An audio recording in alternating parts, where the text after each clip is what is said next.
All day dripping in black Saint. Pull up in the fat Matt Black Range. I've been living my life in a fast lane. I'm a gang mate Spartan. Come through dripping in black Saint garments. All black, everything blacked out. Hoodie in a blacked out with black.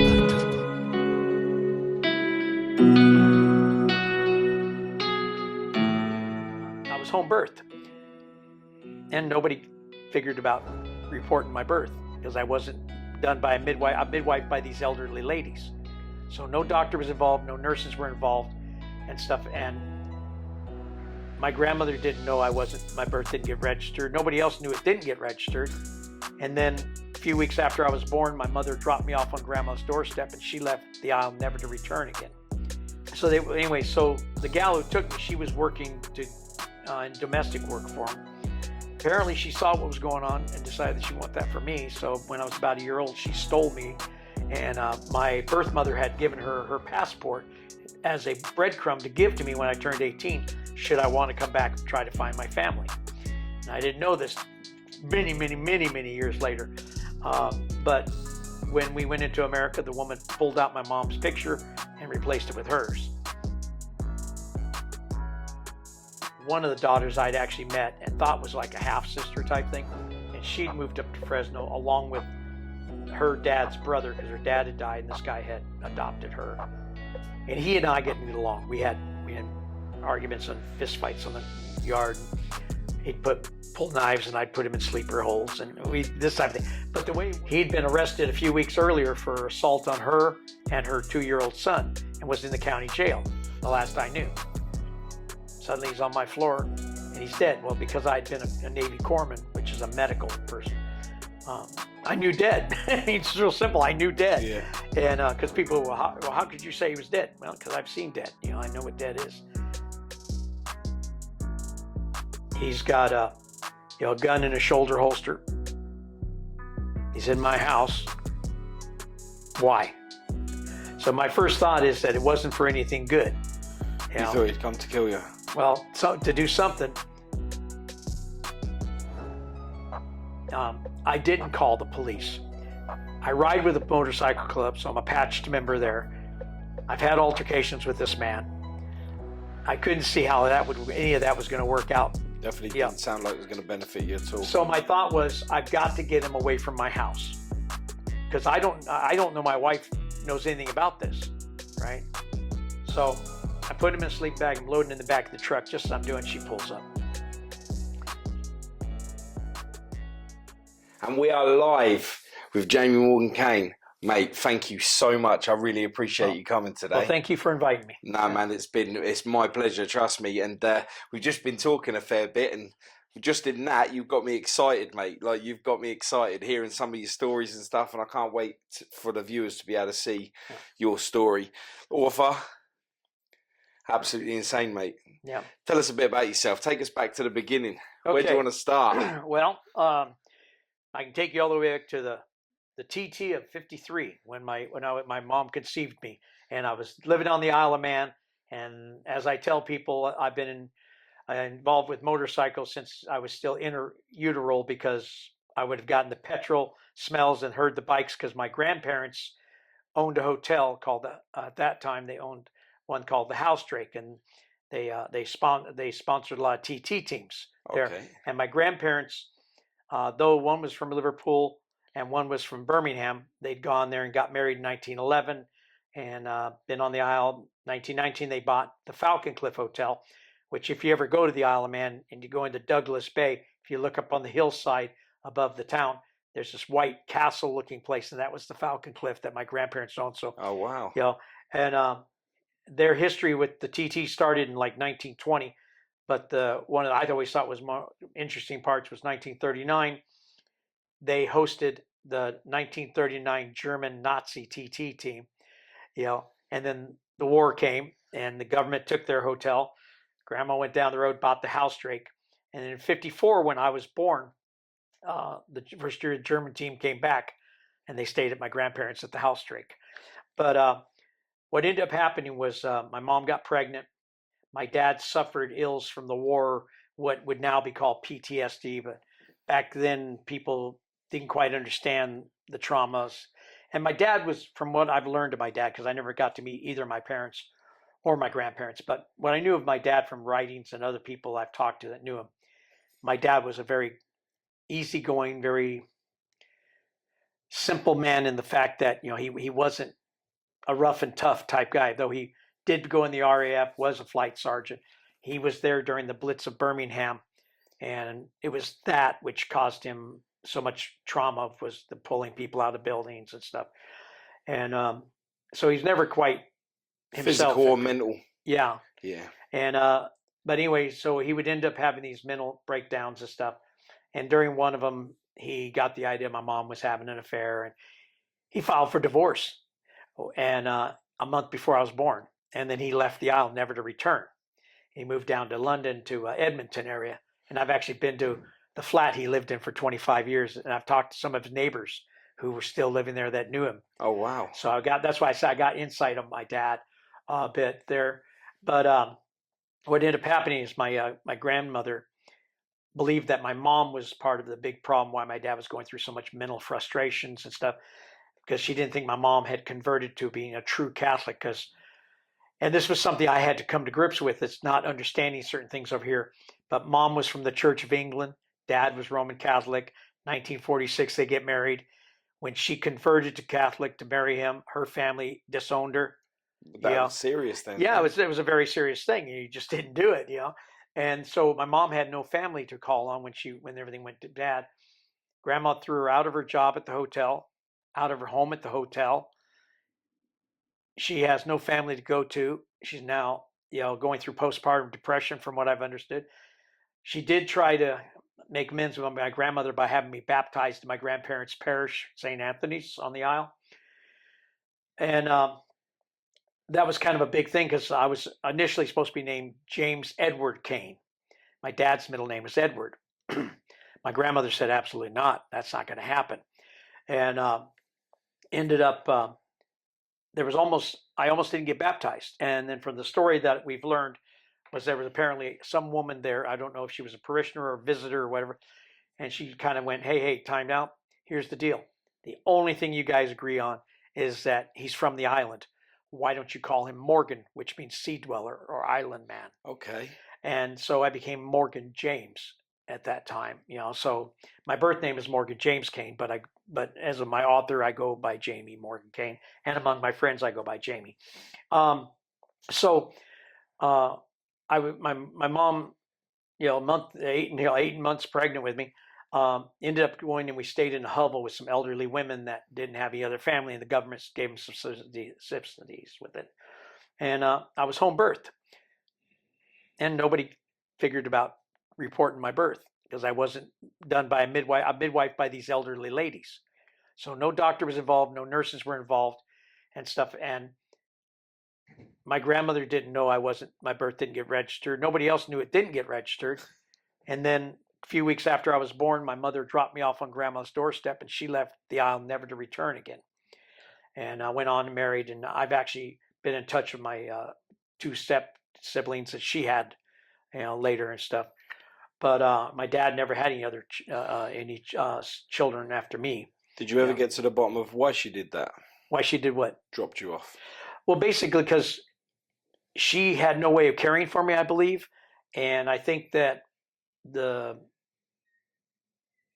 idea of the divorce on top of losing job, I think it was just too much for her to bear. And she felt that leaving me with my grandparents, that I'd be taken care of. Yeah. And it was easier for a single woman to move on and try to start over than trying to drag a child along. Especially a non-registered kid as well. Well, the thing is, but I'm saying at that time, I don't even think she thought about that. But you got to remember, 1954, rationing from the war was still going on. It did not end on the Isle of Man until July of 54. And I was actually shipped out a couple of weeks after that, you know. And but what ended up happening, because my grandparents were not from the Isle, they were come-overs. If you're a come-over, you never become part of the Isle, no matter what you do. And my grandparents were very big in philanthropy and stuff. Grandma helped get the second Manx Spitfire bought through her, you know, efforts. Got the old sailor's home built. Granddad had the house rake had a golf links, and the Kane Trophy is still given out today. And the Horticultural Society on the Isle of Man still gives out the Leo Kane Trophy. You know, so they were very well endowed. But and lovingly, my grandmother, I've heard from a number of sources, was commonly referred to as Mrs. Black during the war because she ran a black market, and she would charge those who could pay so she could help out those who couldn't. Mm. You know, so people really thought a lot of my grandparents. But even at that, if you were to come over, rumors and whispers and stuff. And so, being they were Roman Catholic, my dad went through a civil divorce. That's a big no-no in the Catholic Church. Just the fact that he had, like I said, they left and they never came back. So anyway, Grandma made arrangements to have me sent away through the church, and she had a young gal named Martha Boswell working for her. Well, Martha Boswell was of the Irish traveler Boswell clan. They used to come to the Isle from the 1850s and set up on Douglas Promenade, Peak, the Douglas Head area, and set up horse fairs and all kinds of stuff. So they were well, and she was trained silver service stuff. Grandma gave her references, sent her with me, and I was sent off to Canada initially to St. Joseph's Orphan Asylum, which is a warm and fuzzy sounding place, ran by the Grey Nuns of the Cross and all that. How was that? And well, I don't remember because I was 6 months old when I went. Of course, yeah. And apparently I only stayed about 6 months because that group actually been implicated in what they call the Duplius orphans scandal, where there was a prime minister named Duplius, and he had been involved in allowing children to be sold to indentured servants to Canadian farmers. But when they turned 18, the farmers were supposed to notify the government and they would be given Canadian citizenship. Well, there are thousands and thousands of these people now in their 60s, 70s, 80s that were never released from their farm work. So they never had families and stuff in the normal thing. They just went along with the farms as being passed down through the families and stuff. Wow. And so, because the farmers only had to house, clothe, and feed them, they didn't have to educate them and stuff. And not only that, but the Grey Nuns of the Cross also ran mental hospitals in America and Canada. And when they had too many children, they would take a lot of times the troubled children and they would put them in mental hospitals. Well, if you take a normal child and put them with mentally ill people, they will adapt to what they're around. So if you put a kid in there at 6 or 7 and he stays 40 years of his life, he will become what he's around. His mannerisms, his way, that's what happens. Mm-hmm. And so the gal who took me, she was working in domestic work for him. Apparently she saw what was going on and decided that she wanted that for me. So when I was about a year old, she stole me, and my birth mother had given her passport as a breadcrumb to give to me when I turned 18, should I want to come back and try to find my family. And I didn't know this many, many, many, many years later. But when we went into America, the woman pulled out my mom's picture and replaced it with hers because she figured they'd be looking for her for stealing me. Wow. But they wouldn't be looking for my mom to be having her child. And then she raised me until I was like about 13 and a half or so, almost 14. And I thought she was my mom. I called her my mom, and stuff. And she'd gone through bad marriages, bad relationships, was really a heavy drinker, leading to her Irish heritage, And unfortunately, gin was her drink of choice. And they say that's mother's ruin type thing. Yeah. And anyway, but she worked as doing parties and house cleaning for well-to-do people in the Phoenix, Arizona area. And she ended up meeting one couple, and they had adopted a boy and a girl. And then something happened, and the boy had to go away. And nobody's ever been able to find this boy or anything else about him. It's presumed that he was killed, either through a beating or something. But this man was going from Arizona to California to take a teaching job at a university. He was expected to show up with a wife and 2 children, a boy and a girl, these ages. So he bought me from her, and this is in his own statement. He said he bought me. And the thing was that I was given this kid's identity, told me that I've been adopted. Now, this is your new name. This is your new birth date. This is your social security number. So I got everything the kid would have needed to exist. Well, if he doesn't have it, he doesn't exist, right? Right, yeah. So, but because I was as old as I was, I knew what my real name was. And the woman all my life growing up, she used to tell me, that I was from the Isle of Man. It's a magical, mystical place where, supernatural creatures are, and Mahana MacLear, the sea god, protects you and stuff.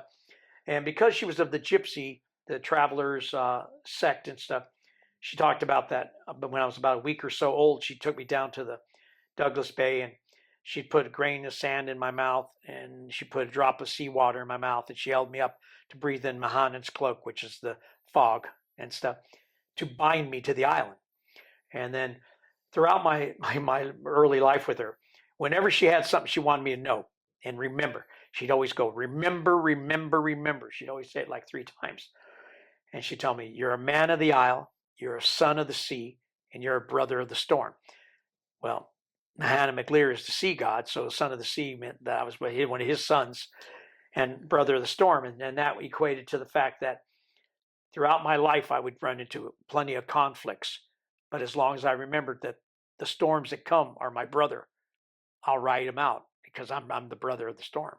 So, and like I said, when you're a little kid, when you're like, 6, 7, 8, 9 years old, and you're being told you come from this magical place. And she talked about that when the island wanted to, it would disappear, because the fog would come in and make it disappear from all sight. Yeah. And just, and you got the Finadari, and you got the Motive Du, and you got all these different magical, mystical creatures live on the isle. Yeah, for a 7, 8, 9-year-old kid to know you're from someplace that special, that's quite a thing. That's a lot of magic going on. Yeah, in a kid's head, isn't it? It's like if you were told you're a half leprechaun, you'd be like, "Hey, all right," But unfortunately, all you get is the crap. You don't get the gold. Yeah. You're that half of it. So I grew up with this mind. So I already knew my name. I knew where I was from. The problem is that even as I've gone into adulthood, when I've told people I was from the Isle of Man, either I've had people very bluntly say, "There's no such place." Or I'll have people go, well, is there an Isle of Women? And I'll tell them, yeah, Tiranan Ban meant the land of women. And it's the isle that's now called the Isle of Skye. But in ancient times, it was called that, And so there's little things like it. And I actually, when I was inside and I was a clerk for an education department, I had a teacher who was from an English second language teacher who'd come back to get some more degrees, working for us doing general education stuff. He'd been working in Germany. And when he asked around where people were from, and I said the Isle of Man, he told the class I was a liar and a fat mouth, And I had to come the following day, and I brought maps and books and all the stuff to prove, right? Because I really didn't like him saying that, right? Because these are guys I lived on the yard with, and they all start looking at me funny. Well, I'm lying to them, So I show it to him. He wasn't big enough man to say, "Oh, I made a mistake." What's he say is, "Oh, apparently in the last few years, they've named one of the, Hebrides Islands." Do you know when that island first started? Well, do I know when the Isle of Man when it was first found and it was put on the map? Do you know? That? Yeah, when Tomley put it on a map, back before, the early he's a Greek geographer, so it was done. So I wonder what map he was looking at. Yeah, so that's what I'm saying. And funny enough, it's just and it says Monopia on his map, and that's what I've got across my shoulders. It's the most ancient name of the isle. Yeah. But I have Manx bread down my back arms, and in prison the guards go, "Hey, you spelled Mexican wrong." I said it's not Mexican. I tell them Manx, and they go, "What's that?" And I tell them, where the TT races. I said the cat with no tail. I said, "You notice I don't have a tail? I come from that same place." Or things like that. Or my favorite one is a cop says, because Mahana McLear has 3 legs, it shows, and because he runs down the hill and he looks like 3 legs. That's why our symbol is the 3 legs. Yeah. And a cop goes, "Well, what happened to you?" He goes, I thought you guys had 3 legs. I said, "Well, let me tell you, I had this really terrible motorcycle accident, ripped my right leg off mid-thigh." I said, "But luckily enough that I was long enough in the other way that I put my boot on, I only have a slight limp on the left." And the guy's like, "Oh, are you clowning me?" That's well, if you have to ask, then yeah. You clowned yourself.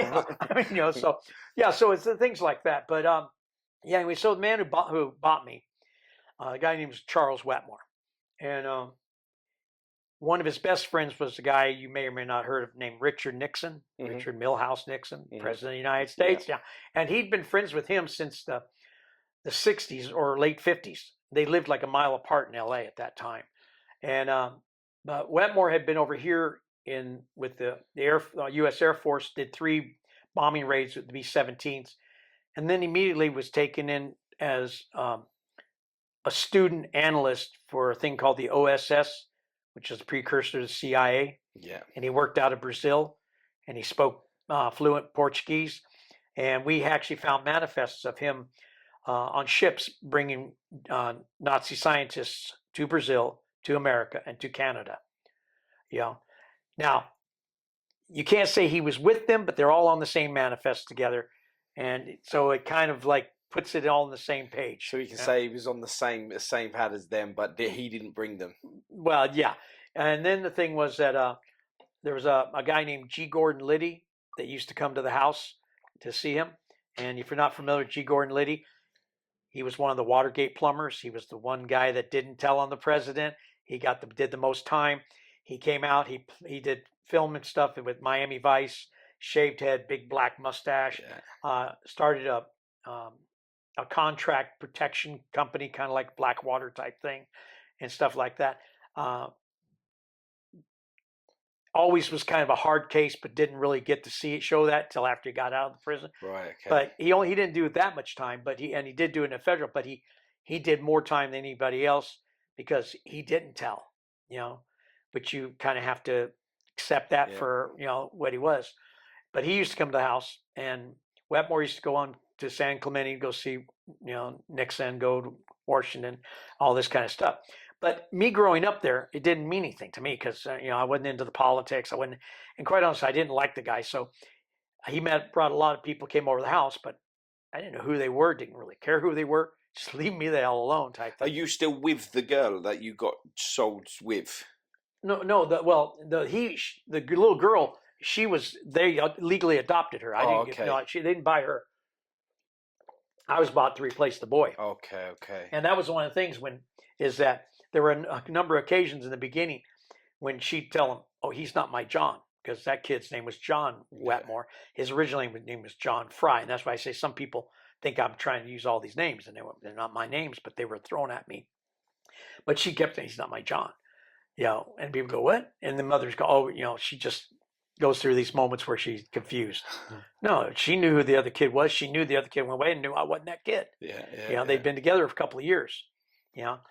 And so I mean that got me into there.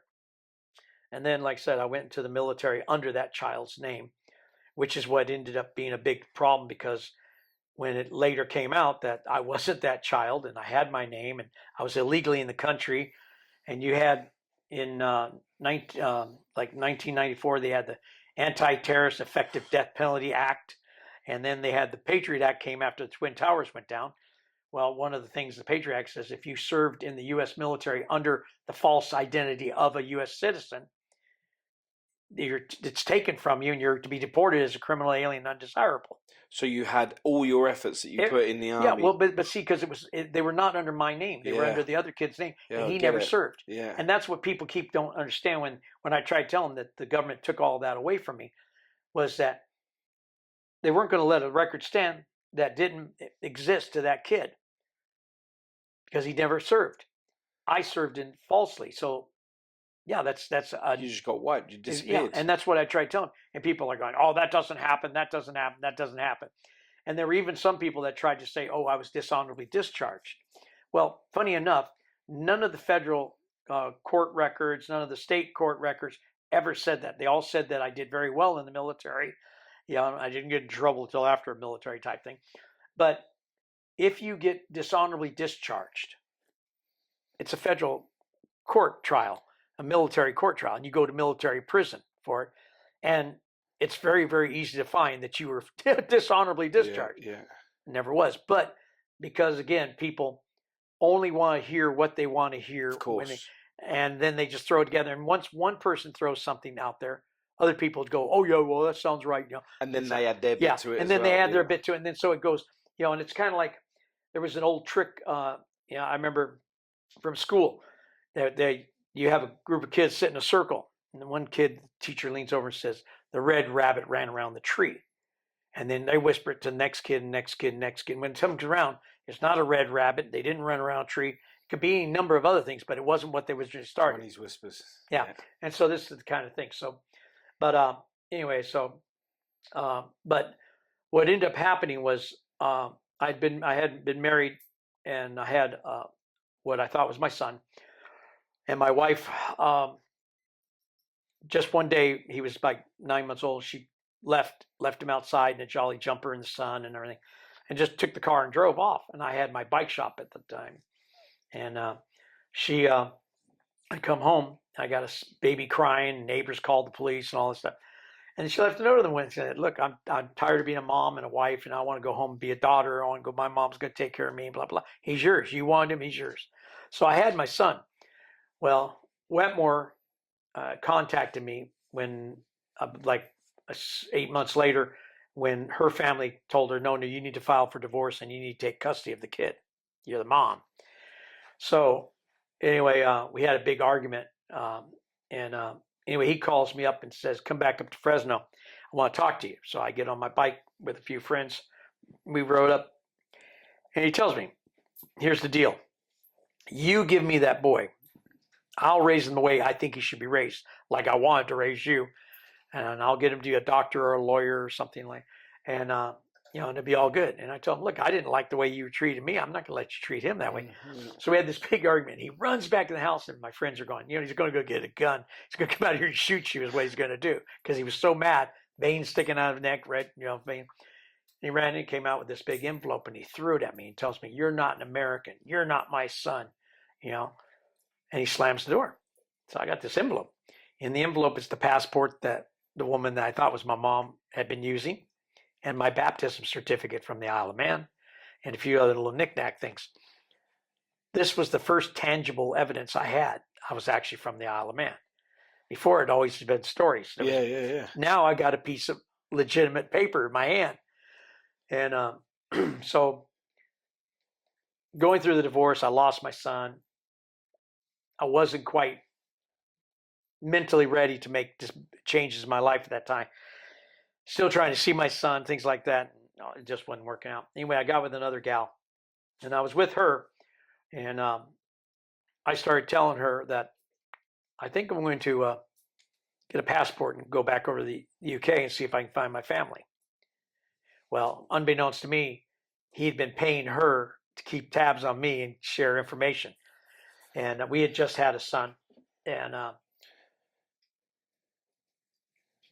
ended up coming home. Get back a little bit.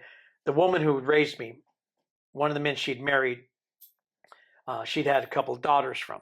One of the daughters I'd actually met and thought was like a half-sister type thing. And she'd moved up to Fresno along with her dad's brother, because her dad had died and this guy had adopted her. And he and I getting along. We had arguments and fistfights on the yard. And he'd pull knives and I'd put him in sleeper holes and this type of thing. But the way it was in California, if somebody calls the cops and they get there and nothing's happening at that moment, you have to press the citizen's arrest charges, or they won't do anything. Yeah. If they haven't seen it, they're not going to do it. Well, I didn't charge him; he didn't charge me. But there had been notations. Cops had been called out for altercations between us. Okay, so there was like a number of those, probably half dozen or so. So anyway, one day I come home from helping a friend of mine with his building company. I did help do roofing for him, and found a dead man on my living room floor, and it was this guy. He'd been arrested a few weeks earlier for assault on her and her 2-year-old son, and was in the county jail, the last I knew. Suddenly he's on my floor, and he's dead. Well, because I'd been a Navy corpsman, which is a medical person, I knew dead. I mean, it's real simple. I knew dead. Yeah. And because people, how could you say he was dead? Well, because I've seen dead. I know what dead is. And my wife wasn't there, and my son wasn't there. He's got a gun in a shoulder holster. He's in my house. Why? So my first thought is that it wasn't for anything good. You thought he'd come to kill you? Well, to do something, but there were no marks on him. So my first thought is he'd had a heart attack and basically died waiting there. It's like he was so amped up on adrenaline waiting, and there was a bottle of whiskey on the table, and he'd been drinking. And so against what most people would say were better judgments, I didn't call the police. I ride with a motorcycle club, so I'm a patched member there. I've had altercations with this man. I couldn't see how any of that was going to work out. Definitely Yeah. didn't sound like it was going to benefit you at all. So my thought was, I've got to get him away from my house, because I don't know my wife knows anything about this, right? So I put him in a sleeping bag. I'm loading in the back of the truck. Just as I'm doing, she pulls up. She comes running up and she sees it. She goes, "Oh, I'm so glad you got here." She goes, "He came over." She goes, "I fed him dinner and then he just fell out and it scared me. So I grabbed the baby and ran over to my neighbor's. But I knew if you got home before me, you'd take care of it." So she had driven a short distance to some neighbors and friends of hers, and she'd been waiting there. And apparently somebody saw my truck, so they told her I was back. So then she jumps in the truck with me. And it's like, now we're talking, this is like after 1 a.m, right? And then for about 4 hours, we're driving around while I'm trying to figure out where I'm going to do. And I got her in my ear barking at me about, "Did you bring a shovel? What are you going to do? Where are you going to bury him? What are you going to do? How are you going to, you didn't think about this? Are you stupid?" Right now, for 4 hours, she's doing this. And he's in the back of your He's in the bed. back of the truck, right? And then all of a sudden I see what they call false dawn, when you just start to see the lightning of the sky before the sun's going to come up. I pulled up. There was a big farmer's field there, and there was grape vineyards. So I took him out and I set him up against a post where he's going to be spotted from the road, because it was one of these things where I wasn't actually trying to hide him type thing, because the thing, my thought was, I'm not really doing criminal. I'm just trying to save my family. It's just, it was, so it wasn't like I got this planned out or anything. Then I do what everybody will tell you is the stupidest thing in the world. I write a piece of paper out saying, "In case of emergency, call me, blah, blah, blah, blah." And I put it in his wallet, because he didn't have any identification in it on his wallet. And I didn't want him to not be identified, if you understand, for burial. It was just, like I said. So I've had so many people tell me, "Oh, that was a stupid thing to do." That I told them it was stupid from the gate. I mean, everything I did was kind of like the wrong, but at the time, it just seemed the right. It seemed like the lesser of the two evil type thing.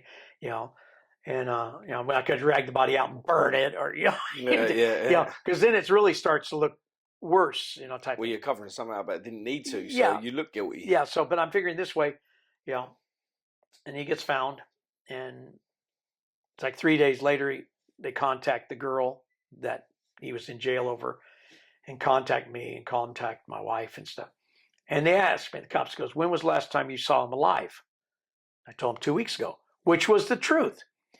But because of that, they said, "Well, I misled the cops, because I'd seen him the day I took him out." I said, no. You said, "When will I see him live?"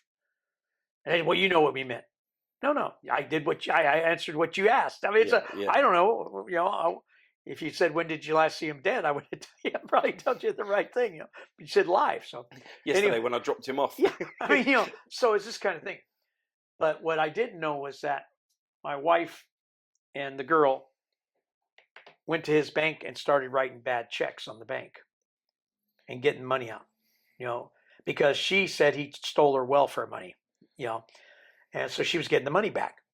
Well, she wrote them out to herself, and then she filled them all out, and then she endorsed them and signed them. Well, the cops knew I didn't have anything to do with that, but because they used my vehicle and they put petrol out of it, the money, that gave me accessory to the crime, because I'm getting monetary gain from the petrol, right? Well, it's like a month before they arrest anybody, and the first thing they do is they arrest them. They arrest the girl for, forged checks and all that, and they arrest them both on the suspicion of it. But the coroner's report came back and said he'd been strangled. Okay, this is what the first coroner report came back.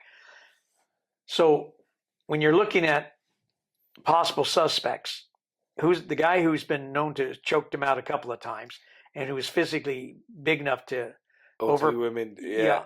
I mean, so, but they don't have any other proof of that, So, but they arrest me and stuff.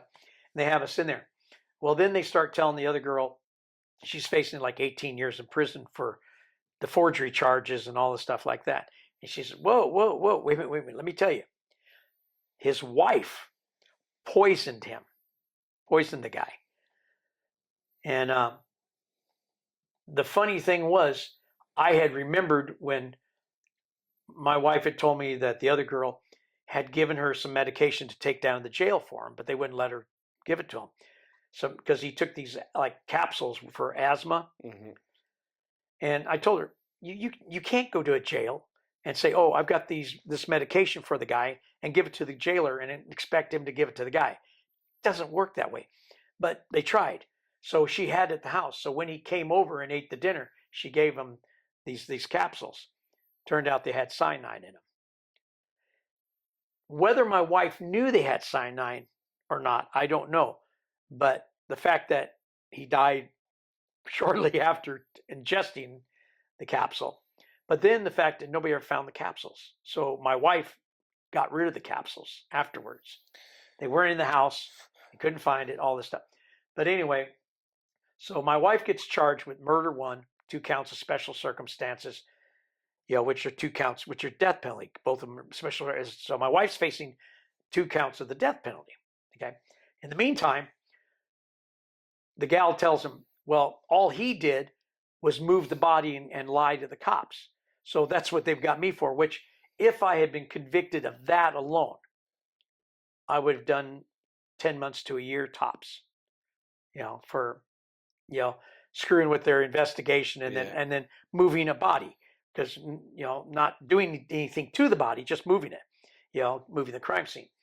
So that was all they had. So but every few weeks they would change my charge. They would like re-alter them a little bit just to keep me in the jail, So that once they've arrested you in America, they automatically put you straight away in jail.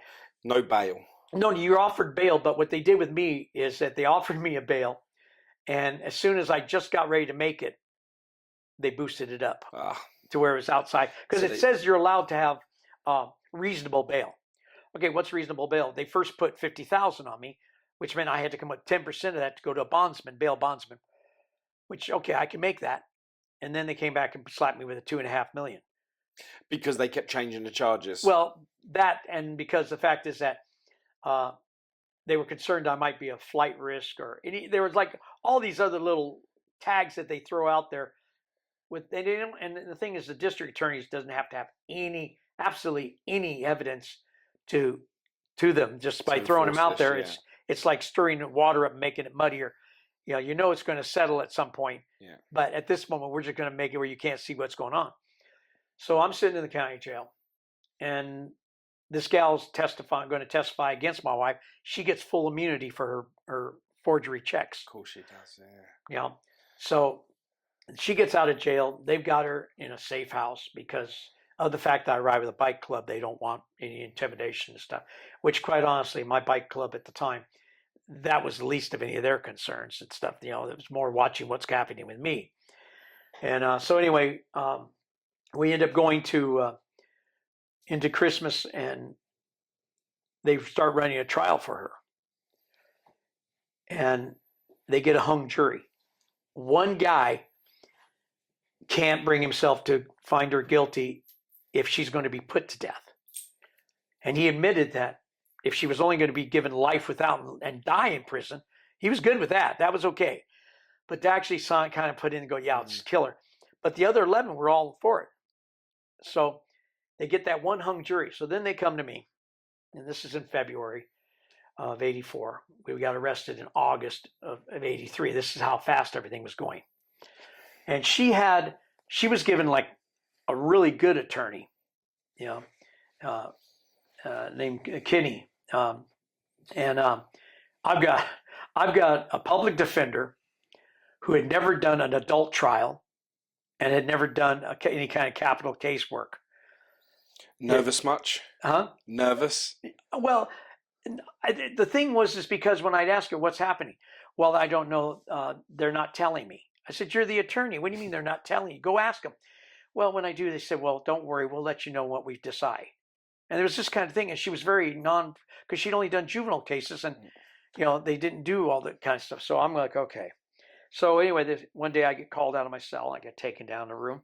My attorney's there. My wife's attorney there. DA's sitting here. DA says, well, I'm going to give you one chance and one chance only. He goes, as you know, your wife's trial was a hung jury, but only by that much. Says this next time around, I will make sure that nobody's going to have a problem with that, and I'll get her convicted. I've got the chief witness. I've got the evidence of this. I've got that. She went to the jail and tried to give him medicine, which we believe is the tainted medicine. He was trying to kill him in the jail. We've got, all this stuff here, right? Says, we know you weren't involved in this. So here's what we're going to do. I'm going to offer you a chance to do a 13-year sentence, which is half the 27 that you would be doing. But you get 13 because we're not going to oppose any parole. You stay out of trouble, go in there, do your time, you'll be out in 13 years. Says, and you've got 15 minutes to make a decision. Oh, and by the way, explain to your son, tell me how you're going to explain to your son that you allowed his mom to be killed when you could have saved her life. That ought to be a great conversation you'll have with him someday, huh?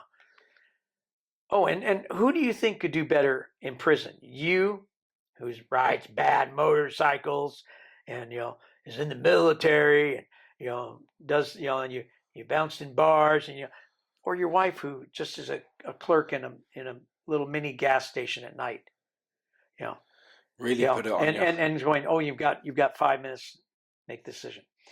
Oh, and then now we're down to 90 seconds. In 15 seconds, I walk out here. What are you going to do?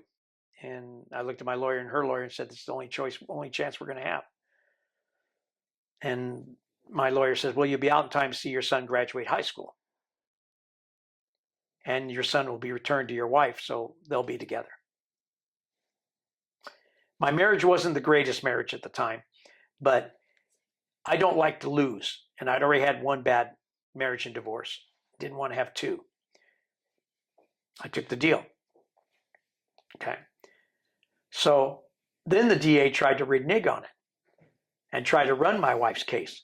The problem was her attorney had recorded the whole conversation and ran into when it went to thing put before his jury. He took responsibility because that's what they had me do. Take responsibility for what crimes happened in my house. And it's the law of responsibility for being the head of the household. Okay. And it's like if your kid did drugs, but you don't want to ruin your kid's life, you take the case off. Yeah. And so this kind of thing. So I get this deal, and they tell me, it's a 27, but you'll do 13 because this, and and I was given an outdate paper of 96. 1996 will be your outdate stuff. Okay, and stuff. And my wife got out. 2 weeks after she got out, she hooked up with the brother of one of the girls that she'd been doing time with, and took my son and went out of my life. Wow. Yeah, and so that's why people used to say, well, what are you in prison for? I tell them terminal stupidity, but so yeah, I mean, but it's the thing is that at the time, the choices I made were at that time, to me, good choices because they were the only choice I could. I didn't want my son being kept in state foster care. I didn't want, and and they told me that if I get off, they were going to fight me to get my son back if my wife was in prison. But what we later figured out, one of the reasons why they could never have given me a death penalty case was because the first thing you get is you get an attorney, and his whole job is you. And he gets paid like $1 million a year to do everything he can to keep you alive. That's kind of his job. He hires investigators, all this stuff. So if I started talking about Wetmore and they started investigating Wetmore, where the other kid went to, what happened how did this get, all this stuff, things could unravel. So it was easier to put me on ice with a carrot dangled out there, you're going to get out in this many years. Yeah. And not have to worry about me having this other stuff. Well, of course, things changed. 5 years into prison, they took all the good time, work time away, which then took my 13 and bumped it back up. Then they gave the governor a right to take dates. And we went through 18 years of 2 governors, Davis and Wilson, and they did almost a no parole policy. Yeah. And so it wasn't until Schwarzenegger got in that he started letting, lifers type thing going out. And and then Jerry Brown, who finally let me out, but he denied me the first time. And when I challenged him on why he denied me, he said, because I can. And the courts accept that as a legal reason. Wow. You know, it's like, what do you mean? Because you can. You know, because I'm bigger than you. What? You know, that's not a good reason. But anyway, so that's kind of the thing. So anyway, but I ended up going to prison, and like I said, I ended up doing 34 and a half years. And for this? Yeah, for this. Yeah, it's the only time I was ever arrested. And I ended up doing for this. And my first receiving center at that time, you only had 2 reception centers. You had Vacaville in the north, and you had Chino in the south, and Bakersfield's the middle line drawn. And I went there, and it was there that I met Ed Kemper, you know, Edmund Kemper, yeah, and Charlie Manson. They were there, and you know, and so I met them there. And then my first prison after that is I was supposed to initially go to San Quentin, but it was closed to intake, so I got shot to Old Folsom State Prison. Did you prefer that? Well, it's because not really, San Quentin's got that reputation. Well, but Folsom has too. Yeah, I mean, it's really tough jails. Yeah, I mean, but see, they were the only 2. Here's the thing: what people don't realize, at the time I went, there was only about 38,000 people in prisons in California. And there was like 9 men's institutions and only 2 prisons. Prisons were level 4, maximum security, and the only 2 prisons were San Quentin and Folsom. And one of the funny things about them, they had their own post boxes. They had their own mail people right outside the gate. Repressa is the name of the post. This is the town post office for the prison Folsom. Tamal was for San Quentin. And so, you know, but no, I mean, they were what they were. I mean, they were where they put the people that were in for the worst crimes, the most time, and stuff like that. Now, I had a bit of an edge. One, I had all my ink was pre-prison. I was 30 years old. I'd owned a business. I'd ridden with a club. I'd ex-military. Most of the guys coming in were 19, 20, 21, and they're all wanting to be something because I'm here at Folsom or here at San Quentin. I'm trying, you know, and so people see me, they assumed I'd done time before. You know, you don't have the ink, you know, and stuff, because kind of like funny enough, in the pre-70s, the only people usually you saw with ink were like, you know, sailors and prisoners. I mean, it was kind of, that was it, you know, and then so it just had that kind of a feel. But one of the things you always boggled people in prison, so I have no prison tattoos. You know, I don't have decaying flesh. I don't have barbed wire. I don't have gun towers. I don't have tombstones with dates in them. You know, any of that kind of stuff. All mine were most of mine are Celtic influenced, or, you know, culture for my cultural stuff, or biker or something like that, you know. So it's always kind of a funny thing, because or affiliation tattoos. Yeah, you know, I mean, you know, only to yeah, I mean, you know, because that was my club patch, and you know, and I have broken wings over on this side, you know, and you know, from going down on an accident, and I got a motor on my chest and a pistol on my chest. I mean, but none of the stuff was actually prison type stuff. Yeah. Funny enough, a couple of my tattoos were done by guys who'd done time in prison and still were using prison style machines. Oh, really?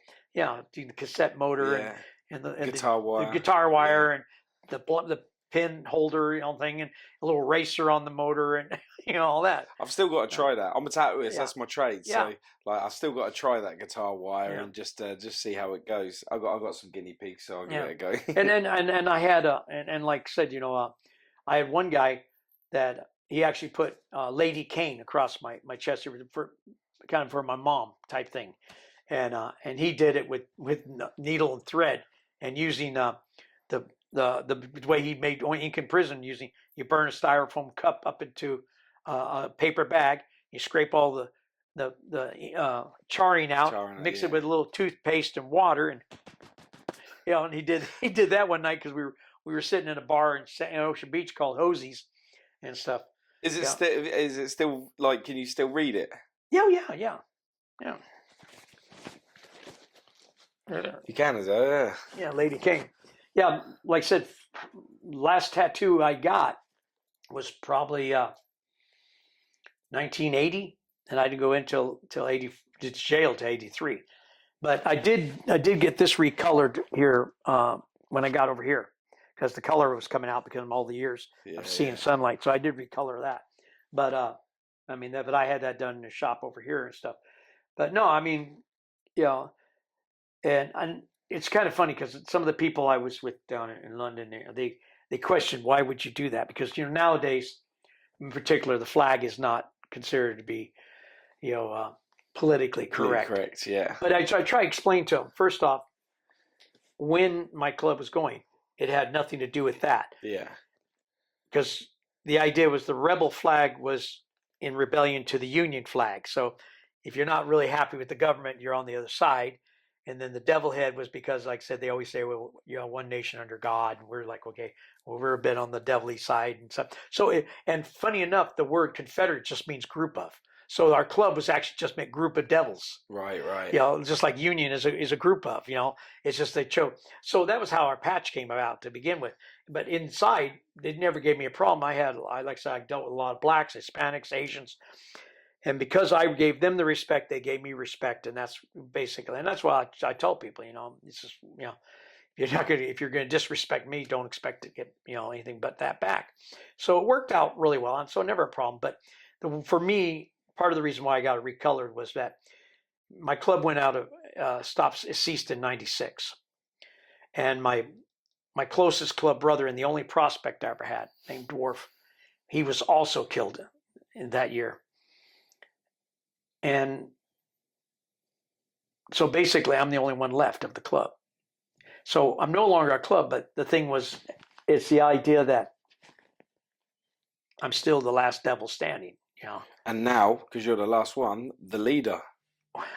Well, I was a road captain for a while, but yeah, but technically, but the thing is that I would never try to reestablish a chapter and stuff. I'm too damn old. I'm 68 years old and stuff. But the idea still is that I can't ever see going and trying to join another club and fly another patch.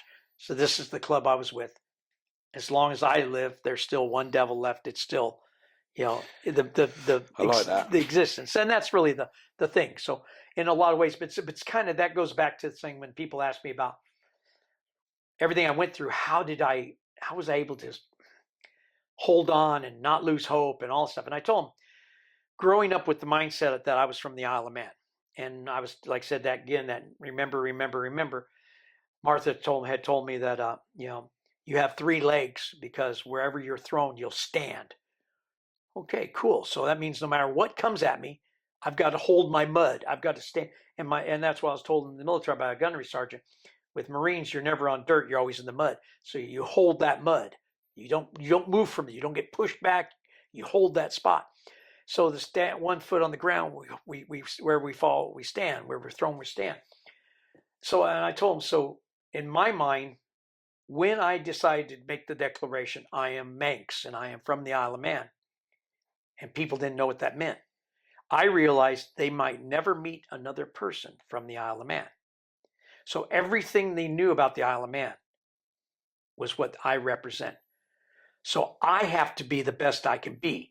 I have to be true to my word. I have to be strong in my spirit. I have to be, you know, all these things, because when somebody says something about, oh yeah, I met one of those guys and he was this and this and this. So I'm representing a whole, your true roots. Yeah. Yeah, I'm representing my island. And I always told people, my island, you know. And I used to tell them, I said, my favorite lines out of Braveheart was when they had that one Irish guy, and he used to tell them, yeah, I'm from my island. He goes, I'm the most wanted man on my island. I'm just not on my island at the moment. You know? So, yeah, and it was that thing. But so that's why I tell people, it was my island, you know. And so for me, I didn't want anybody from there ever to feel that I disrespected my roots, my you know, it was just, you know, and like I said, and I know that nowadays a lot of that kind of stuff seems corny to people. Do you think you stay so prominent to it because you, even though you was passed around and you'd been sold and all this is just like crazy, even repeating back what you're saying, like that was the one thing that you could hold on. That was the real you. You knew that was what you was left with. That was, no one could take that from you. Yeah, exactly. And that's why, like, now you can't really read this much, but in Gaelic it says, "Man of the Isle, son of the sea, brother of the storm," across my neck. Yeah. And that was, like I said, for me, yeah, it's what I have. Because I'll give you a good example. A lot of guys in the prison would tattoo where they're from on them, right? Yeah. And I see a guy one day, and across his belly says Lodi, California. Okay, probably heard the song "Stuck in Lodi" again. Yeah. Okay, so I go, "You're from Lodi?" And he goes, "Well, that's where I fell." Okay, where are you from? "Oh, I'm from Boston, but I grew up in Tulsa most of my life, and then I was up in Seattle." So, "Well, why do you got Lodi?" "Because that's where I fell." I said, "Well, how long were you in Lodi before you got busted?" "Oh, about a week and a half." Wow. So you're going with Lodi. There's that kind of thing. Well, why aren't you going with, where you were born, or where you grew up, or and guys would look at me like, really, really strange. But I mean, I will admit that there were times when I clowned people about stuff, right? And we had like a guy that he was very, very, "I'm 100% white, blah blah blah blah blah." And you're talking to him, and says, "Yes, my grandmother's Cherokee." I said, "Well, if your grandmother's Cherokee, how can you be 100% white?" "Well, you have to understand, my granddad married an Indian princess." Yeah, how many guys I knew that their grandfathers married Indian princesses is amazing, because among the Native Americans, they really don't have Indian princesses. And even the daughter of a chief is only the daughter of a chief until the chief dies, and then a new chief comes, and then his daughters are the daughters of the chief, and she's no longer the daughter. And I said, but yet you've never met a guy who will say, "Oh, my granddad was a Native American who took my grandmother as a squaw." You never get it that way. But then when I said, and I'll tell you one of the, that, so you'd have these guys 100% this, and I said, "But what about this?" "Oh, well, yeah, I don't count that." And it's like one of the shot callers they had for a little group of skinheads there at DVI down in the gym was a guy named Bubba Hernandez. And he'd tell you he's 100% white, only his dad's Mexican. But he keeps a Mexican name, Hernandez. Wow. Yeah. So I mean, so that's why I'm saying it's, for me, I had no choice but to sometimes play with these guys like that. And one of the guys that did that, he had Santa Clara across his back. I said, "Why do you got Santa Clara?" "Well, I'm from Santa Clara." I said, "Yeah, but you're white. Why don't you put Saint Clair, which would be the white version of Santa Clara, rather than using the Hispanic one." Yeah. And then, well, like some of the Hispanic guys, their favorite script is Old English. I tell them, you've got, "I hate white guys." You're using Old English script. Just the fact it's called Old English should give you a hint where it might come from. And they go, "Oh, I didn't know that." Yeah, So even though you were living in the States, you brought a lot of British humour. Oh, well, that's the thing. The funny thing is when I first started watching British comedies in prison on the PBS channel, Keeping Up Appearances, and Are You Being Served, and and Victor Dipley, and Days Gone, all that stuff. Funny enough, I actually understood it. Benny Hill, all that. I understood all. I got 99% of the humor, and I'd have to explain it to other people. Monty Python, I got that. So it's kind of that thing. Is it ingrained to me? Now, we've done my ancestry, and I'm 92% British, and I'm 8% Irish and Norse and Finnish.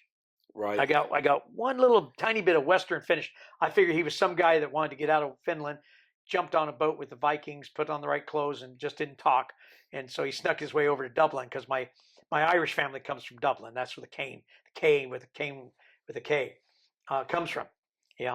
But I did my DNA bloodlines and stuff, and then I also did the genealogy. On my mom's side, we can go back to 1670, and everybody on my mom's side was from Birmingham back to 1670, all living in about a 5-mile radius of each other. Oh, really? And my dad's side The English side of it, we can go back to 1720. The Irish side, we can only go back to 1812 with my great-great-grandfather, Cornelius Kane. And it was really funny. First time I read it, Cornelius Kane, because the only Cornelius I knew up at that point in time was the one from Planet of the Apes. Yeah. Right. Yeah. But then what's funny is I'm looking at one of the census, and it showed like my granddad when he was like 16 years old. He's a whip maker, right? And my first thought is, how the hell can you make a living as a whip maker? Not remembering the fact that this is the early 1800s and nobody had anything but horses. Of course you can make money as a whip maker if you're any good, you know. And then when he died, he was in his 60s. When he retired from running a music hall, which I've had people explain that might not quite be what that was. He went back to being a whip maker the last few years of his life. Have you ever managed to find one of his whips? Actually, we found two of them in museums because he did carved like bone ivory into horses with flowing hair. Oh wow! And another one was actually a leg with like a silver hoof on the end of it, and they were now appraised at like something like 2 or 3 or 400,000 each. Wow! So the idea is I'd never be able to own one of my great great granddad's ones. But funny enough, the people I knew in London that helped me do this were amazed that virtually all of my family, other than the first guy in 1670, who was a farmer, but he owned a toll house with two roads he was getting tolls on besides being a farmer. Everybody else has been some kind of craftsperson, you know, polishers, telegraph people, engineering, boot makers, a lot of music people in my family. And that's what my granddad was. My granddad was a variety singer. And he at 13 years old, he left Liverpool on a ship to Australia as a steward and variety artist. Did a couple of trips there, met a guy from the Isle of Man. That's how he went to the Isle of Man. My grandmother, 12 years old, left Birmingham, went to the Isle of Man to work in Castle Mona as a waitress. And it was when my granddad was singing at one of the shows that she fell in love with my granddad. And that was his. But when they died in 1981, they were the longest married couple on the Isle. So they were 53 days shy of their 70th wedding anniversary, and they died 53 days. They died 6 days apart. Granddad died first, and then when they buried Granddad, Grandma went home, took a nap, and didn't wake up. Broken heart. Yeah, well, that was the thing is that Granddad, it was they wrote on his thing saying coronary occlusion due to his love of fatty meats, and Grandma's they put down broken heart. Yeah, and when he came back from World War I in 1919, they were never apart. And they actually went and met the Pope at the time, back then, for the parish on the Isle, took gifts to him and stuff. And so, like I said, you know, so as I've gotten to learn more about my families were involved in a lot of, you know, things going on and stuff. But yeah, I mean, so for me, but the big thing was when I got, like I said, my birth wasn't originally registered on the Isle. And everybody told me that's never going to happen. Even though I got a full British passport, even though the British Home Secretary said I was born there, even though I had letters from my grandmother to the guy who bought me saying, yes, he's my son's son, but we sent him away and we didn't want him back, a type thing. And my aunt told Immigration Customs Enforcement when they asked her, yeah, but we sent him away. But on my birthday, my 68th birthday this year, I got it. You got your birth certificate. I filed a writ with the High Court, and it went onto what they call kind of a rotation, and it fell on the first Deemster's desk, which is the highest judge on the Isle. And he found the instructions and told the registry office to register. So they actually called me on a Thursday and said, can you get over here on the Isle before Monday? Because Monday was my birthday at the time and stuff. And I went, yeah. They said, because we want to register your birth on your birthday. And so I had to, and I'm like I said, I'm not a techie person. So I spent all day Thursday and Friday getting tickets, getting our hotel, you know, getting the tickets for the airplane, getting the hotel, you know, making arrangements to show that we had vaccine jabs and stuff because they were still in the COVID thing going on. All this stuff. Had to do this in just a couple of days because I had to get it before the weekend because then nobody's working on the weekend. Flew in Sunday night, showed up at the registry office at 9 a.m. on Monday morning. They were all waiting for me, and got a round of applause from the staff because I knew I'd been trying for a number of years, and I had a lot of support from the staff. It was just kind of the funny thing is, just like in Britain, the rule of thumb is your birth has to be registered within 45 days. If it's not, they do have exemption to register late up to a year, but then you get fined for $500. Parents get fined for not doing it in a timely manner. But they didn't have anything after that, right? So initially I had thought, okay, well, I'm a British citizen, then it should be able to be registered over here. But the Isle of Man is neither UK nor EU. It's a crown dependency. Yeah. So it sits outside of these other parameters. So again, it makes it kind of a magical, mystical place that's kind of only exists, almost kind of like if you go for Never Land, you go up to the right star and take a right, go to morning, things like that. So I actually had gone to a registry office in Enfield, and I hit them up. I said, look, this is my problem. And I'm showing them all the documents I got to prove where I was born, my baptism certificate and all this stuff. And the guy goes, well,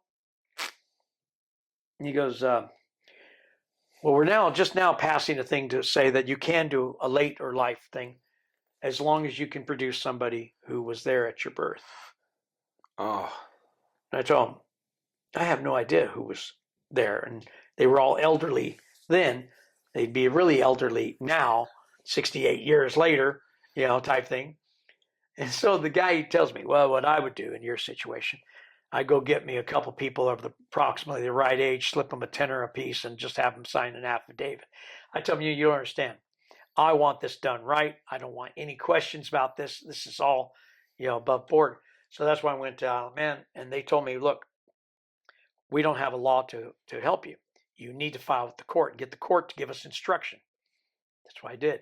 And like I say, the first Teamster, and gave them the instruction, told them what the wording is and everything, told them where it was in the law books, and so it got done. So now without any other thing, even though I've got the worst British accent you've ever heard, but because people used to say, well, your mom's from Birmingham, and my grandmother was originally from Birmingham as well, her family, but she poshed up when she got to the Isle to try to get away from that Birmingham accent.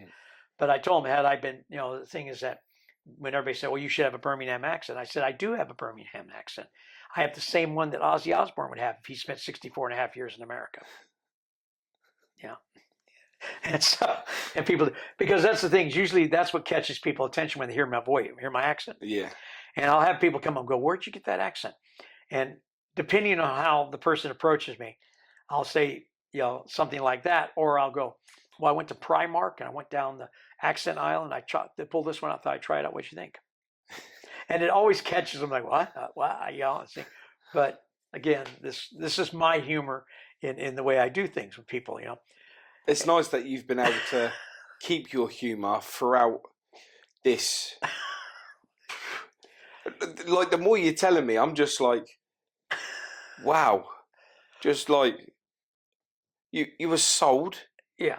Well, I was shipped away illegally. Because in 1954, the British government had made a law, like in 1950 or a little earlier, that British children could not be sent from the UK without specific government approval. What Grandma did is went to the church. The church was sending 11 children from Ireland over, brought me over to Liverpool, put me on a ship with them, and shipped me over. Nobody's talking to anybody. And like I said, did my grandmother even have that legal right? I mean, she wasn't my parents. I don't think she had a letter from my mom, saying, "Oh yeah, here." I think mom just dropped me off on the doorstep and left. Wow. But I mean, so that's why, But see, I've had people go, "How come you're not angry? How come you're not bitter? How come you're not?" I said, it's real simple. What good does it me do? If I'm pissed off all the time, first off, you wouldn't want to talk to me. We'd probably be fighting because you'd say something like, rah, rah, rah, rah, Yeah. So it doesn't do me any good. It doesn't do it ruins your day as well. No, I try to live, like I said, the way I'm looking at things, I'm trying to live every day like it's my last, because I'm never going to get back as many days as I've lost. Mm-hmm. And let's be honest, the likelihood that I'm going to live another 60 64 years to get back the 64 years I lost in America. I've been back 4 years. If I get to 134 or something like that, I'll probably see about if we can have another interview together. Yeah, definitely. I mean, definitely. That's kind of. But my thing is, and the guys who sweep the streets. When I was living down in London, we had the same guys do it, and they do it every week. They come through and I would always come out and say, I don't know if you hear it from anybody else, but I want you to know I appreciate what you guys do. I do a hell of a job. I do that now. I said, thank you for what you guys do. And to see a big smile on these, because I figure if nothing else, no matter how else they go home with the thought that one person cared enough to show them some kind of, that they weren't invisible. Yeah. I literally do that as well. There's a guy that goes past my shop. The first time I ever saw him, he was sweeping up outside the shop, and I was like, "Oh God, don't got to do it this morning." I was in the middle of a tattoo. I shouted out. I went, "Cheers, mate!" And he was like looking around to see what that was, and I said, "It's me. I'm in here." I said, "I appreciate it. Thank you." I said, "You saved me a job today." Every day since I said thank you, he comes back, sweeps outside my shop every morning, and I say to him every morning, "Cheers, mate." Yeah, I mean, and like I said. And it's like when I deal with people in restaurants or shops and stuff, and they do anything, and I could see a lot of them are really having a bad day, right? I'll tell them, I hope you have a really good day. I hope things get better for you. I do. I speak to them so they know that I see them and that they are important. It's just like when people contact me about my books, when I've had people write to me and say, "Hey, I've read your book," or "I've heard your story on one of these podcasts," and I answer every one of them. And I tell them, I answer this because you're important to me, and I want you to know that I value the fact that you took time out of your life to contact me. And so and it's like, for me, it's really what's about being human. And like I said, and I did that in prison.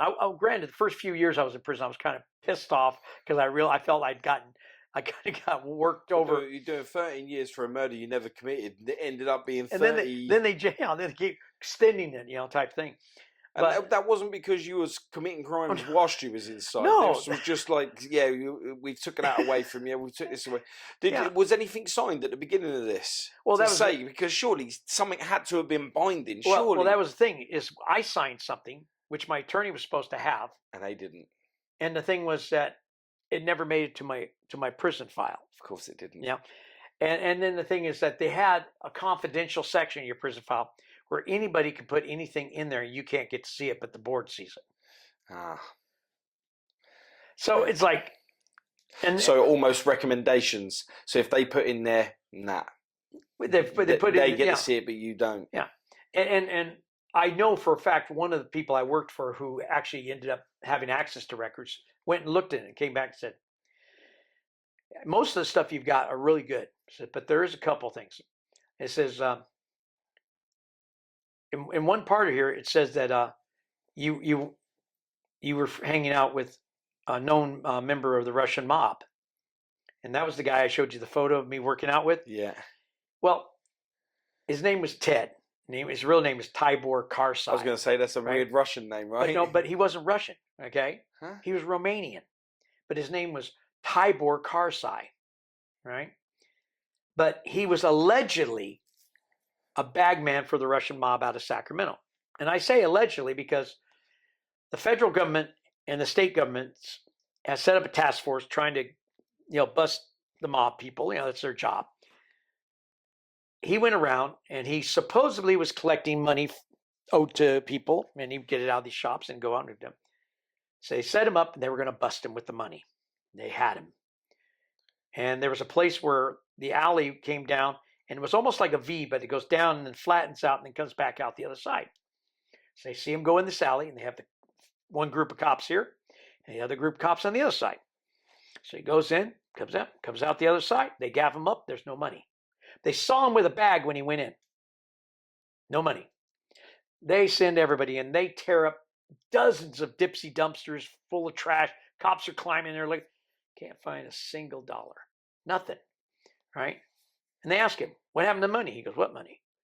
What was in the bag? He goes, my lunch. I ate my lunch when I was walking through the alley. Where's the bag? Well, I don't know where the bag is. I threw it somewhere. I don't know, but it's... And they never could get him but two of the people that they'd seen him come out of the shops turned witness against him, saying he collected money from us. So based on that, they gave him 5 years. And they kept trying to get him to turn on the mob and stuff. We'll give you witness protection. He told him, I have absolutely no idea what you mean. Funny enough, though, he was married to the sister of one of the underbosses of the group that they were saying he was involved in, and she was Russian, and he and I worked out together, and it was just funny because it was the whole idea that, well, you didn't do a murder and I didn't do bag carrying, and we never talked about our crimes so much, but we used to joke with each other in a roundabout way, but we lifted weights together. And funny enough, whereas I would get thick, he was what we call ectomorphic body type. He had ropes of cable in his muscles. I mean, and he could almost meet me pound for pound for most of the stuff except my bench and my incline declines. But he used to get so mad because he couldn't put weight on. I mean, this guy was drinking so much protein shakes and choking down bananas like they were going out of style and stuff. Couldn't put any weight on, but he was just ripped. I mean, the thing was, you was a lump, so you probably wanted his body and he wanted your body. I just wanted half his body. I just wanted enough to where, I could get the 8-pack and, all the stuff like that. Get the chest where you hang it, put a drink on it, that type of thing. But yeah, and so it was always funny. But I'll tell you, but like I said, we, he was but we were really good friends. But he ended up being deported back to Romania when he got out, and stuff. But I figure he's probably not doing too badly, because like I said, he didn't. Have you ever reached out to him since? I tried finding him on social media when I got out, but like I said, you're talking about 1988 at that time when we were working out. He left in like 1990, so we're talking 34 years now, type thing. So and I don't know where he'd be and what he'd be, and I don't know if he, I'm not sure too if too many people in that kind of profession spend a lot of time on Facebook and Instagram. Follow me, you've had the cops follow. But it was so funny because they used to come to the prison and kept going, if you'd only tell us, we could cut your sentence. How long did he do? 5 years, and they made him do every day of the 5 years, no credit at all. And then turned him over to be deported back. So even though he served his time, they still exited him anyway. Oh yeah. Well, he'd been over here about 6-7 years earlier. Came over on a student visa, and never went to a single day at the university they were signed up for. And so with you being like with this Russian mafia boss, and you being British. And you were with each other all the time. Did you start forming your own sort of like clique in jail, or was it? No, what I did is I found good people, and they were different people. They were, like I said, I had a number of black guys that I met, and some were BGF, and stuff, Black Guerrilla Family, thing. Yeah. And the thing was that we built kind of these, I wouldn't say alliances, but associate stuff, be based on, like, say, mutual respect. One of the things about the BGF that I always respected more than anything else was that when young guys came in, when they got them, they would first get them to stop using the N-word on each other and make sure they got educated. And one of the books they used to give them to tell them to read was The Art of War by Sun Tzu. Oh. And for a while, they were teaching where they would learn Swahili, so they could speak Swahili among themselves. And of course, the average guard doesn't know Swahili, so they had their own code. So they had their own code. And they were, I would almost say, corporation mode. Mm-hmm. And they really were more political than gang. Type like, thing. Yeah. And so I had a lot of respect for the fact that they were trying to get their young guys not to be gang prison people and become, professionals getting down there and becoming, because they used to always tell them, you didn't have a dad but you got children. Why don't you make sure you get out and become the dad? Mm. You know, and they would. So I had a lot of respect for a lot of the BGF guys that I knew. You know, I never really had any kind of bad thing. And then some of the Mexican guys, some of the groups of the guys I knew, I you know, even though they were, you know, Mexican mafia or, you know, with the familia and stuff, yeah, you know, because I dealt with them on the different levels. Like I said, I was a hobby clerk for a while. They came to like, particularly at Folsom, they one of the things you could get was Indian ink for drawing, you know, and of course, you know, that's all people do in prison with Indian ink. But what the prisons would want to do is they would you know, pour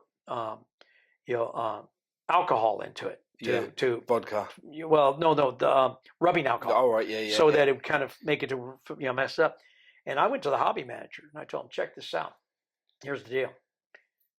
If a guy gets that, even though he got it because he's going to do artwork, if by chance some of that ink gets used on somebody and they get an infection or all that kind of stuff, it's really on you because you had that stuff tainted. Well, I said, I'm just telling you. And he goes, well, what can I do? I said, it's real simple. Instead of having them come in and buying the quart bottles, we give them the half pints and we don't touch it. Well, I don't know. So when guys came, I tell them, look, here's the deal. If you order a half pint, it's going to be okay. Oh, but I want. Then get somebody else to order a half pint. And get somebody. Yeah, but when I order a half, they make me buy one of those pins. Yeah, you know, you pay another $1.10 for a pin, so you look like you're drawing. Yeah, but I'm not going. You look like you're drawing, and it would be almost like beating these guys, trying to explain to them, I'm doing something for you. Don't screw up what I've got going for you. So I bet once they realise what you're doing, you must have got mad respect for that because you know jailhouse tattoos is like a number one thing to get when you're in there, right? And I would do. And then the other thing is that I had a friend who worked in the receiving and release R&R, which is where you got packages and stuff. And he was a guy who used to get really picked on because I don't know if you've ever seen the Muppets, but he looked like the guy that was the professor's assistant he was bright orange hair and he had like pimples all over and he had like a big red nose. This guy, you know, Beaker, you know, and guys were always, you know, like making his life miserable. And I told him, wait a minute. I said, what happens to all the CD players and tape players when they get turned in? He goes, oh, it's my job to throw them in the incinerator. I said, okay, so here's what you're going to do. You're going to remove the motors before you throw them in the incinerators. I said, and you've got the laundry chute right there on the wall, right? I go, yeah. Put them in socks, drop them down the laundry chute. Oh, yeah. What for? Don't worry about it. I'll make sure it's taken care of. Had somebody go pick up the little laundry chute thing, get the thing. The guys who needed those motors for their guns and stuff would then give him some money for it and tell people leave him alone. Well, they're buying their tattoo. Well, he's giving them their tattoo machine. Yeah, and the thing was that, but they would tell people, "Hey, leave him alone. He's all right," because he wasn't. The silly ass guy was in for nothing more than he stole a car to impress a girl, and the car he stole belonged to a parole officer. Oh, the guy had a Daytona. Dodge Daytona car. He left the keys in it. This guy walked by, saw the car, took it, drove it to a drive-through restaurant thing to impress this girl he'd been trying to impress. Who was working there? As he's driving out, some other parole officers were coming out of the restaurant, saw the car, knew it wasn't his. I mean, how long did he get? 7 years. Wow. Yeah. And nothing was done to the car. He took it back over, parked it in the same place he stole it from.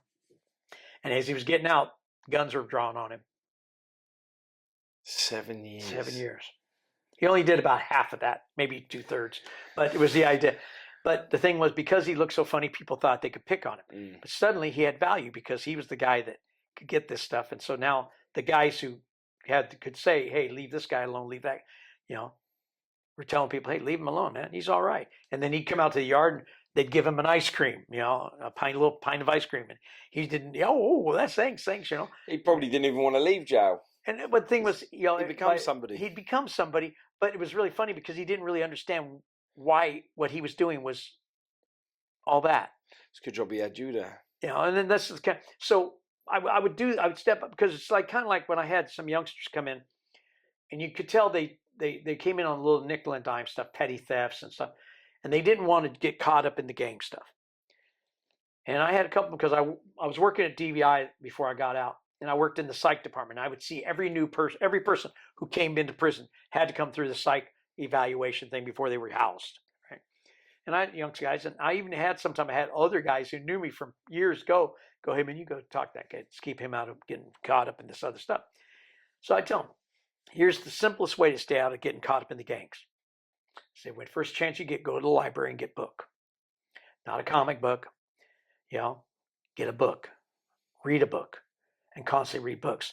I said, because the one thing I've learned, if nothing else, is that the gang leaders don't want anybody smarter than them in the group. So if you're constantly reading technical manuals, reading, history, you're reading all this stuff, and you're getting all this, you're not a good candidate. They want somebody who doesn't know anything and will just follow them and listen to what they say and take that for verbatim. And so this is really what my thing was, is that doing what I could to help people, and I tell them, guys, I said, if a guy comes up and says, hey, come on, hang out with me. So the question you ask him is, what are you going to do to help me get out of prison? Because if he's not going to help you get out, he's trying to help you stay in. And that puts him in the wrong place for me.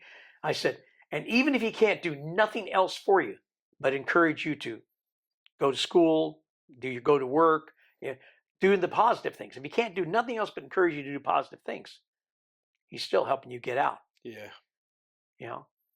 And then, of course, the old thing about don't borrow, don't go gamble, all this kind of stuff. And I would run things down to guys about, and not very straightforward about it, And that's why I say sometimes, because I was also the guy that I would look at somebody, I tell them, you're coming back. Oh, I'm not coming back. I'm not coming back. Say you are. Oh, that's fucked up. Why would you say that? Because I can read you.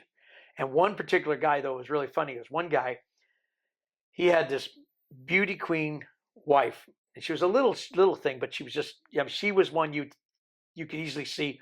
Marianne from Gilligan's Island, in case you've never seen that, I don't know. But she was just this little cute, and she had a couple of babies. And he was just an idiot.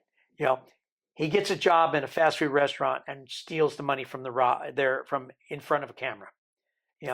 And he'd lost 2 or 3 jobs before he went to prison. He had cases waiting on him, and he kept for the same thing. And finally they got him and they threw him in, and they gave him like 10 years, but they gave him the chance to get out in half that time if he stayed out of trouble. Okay, so I'm talking to him and stuff. Well, he doesn't stay out of trouble. He ends up stretching that for like 2/3 of the time. And I told him, you're coming back. You'll be back in 6 months. No, I won't. No, I won't. I said, yeah, I guarantee you. So he gets out. And at that time, they could let you off parole in a year or a little bit less if you were really do good. Christmas time comes, and he's been out about 10 months. I get this card from him. He goes, I'll have you know, you're wrong. I'm going to college. I've got 2 jobs. I'm involved in my church. I'm, this, that. I won. I beat you. And I wrote back and said, congratulations. I get a letter. You asshole. You tricked me. Because I basically challenged him to stay out.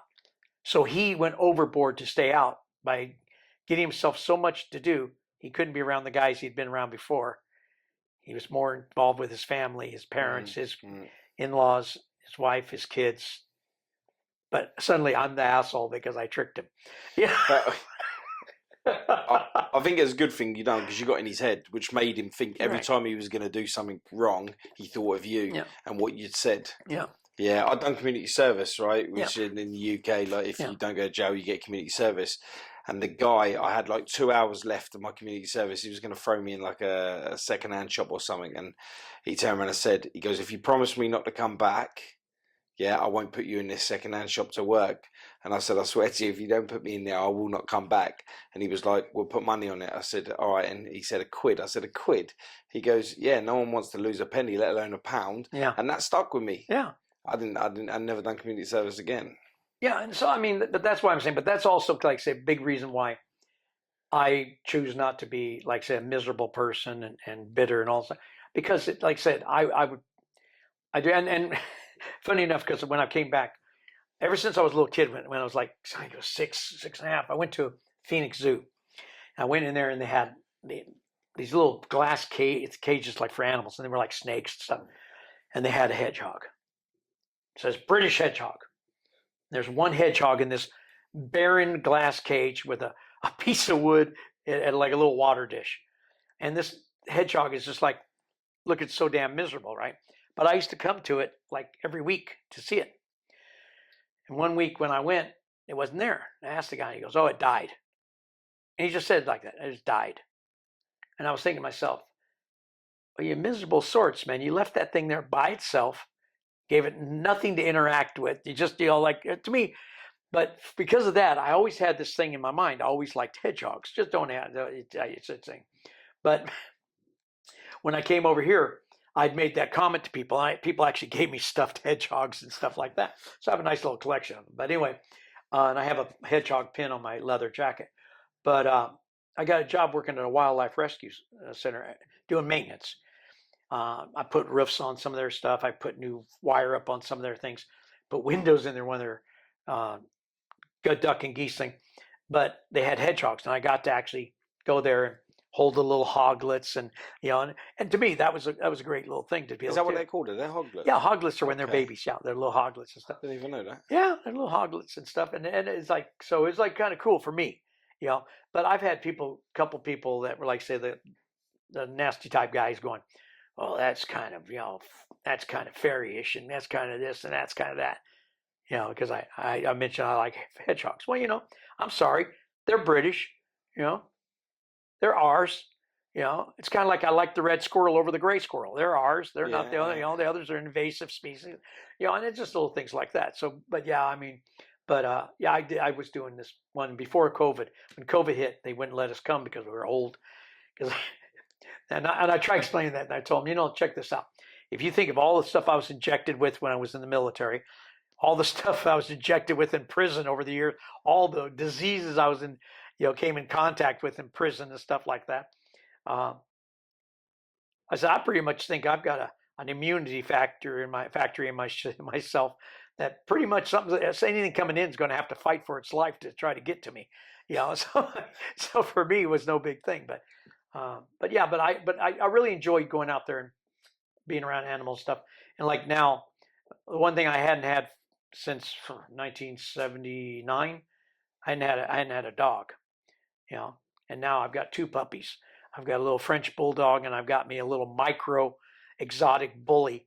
He's dumber than all gets out, and he's a marshmallow. All he wants to do is be loved on and cuddled and stuff. But he's a good little boy. I mean, they both are good. They walk with me and stuff. But yeah, so my life has gotten really good since I got out, and I can't see it doing anything but keep getting good.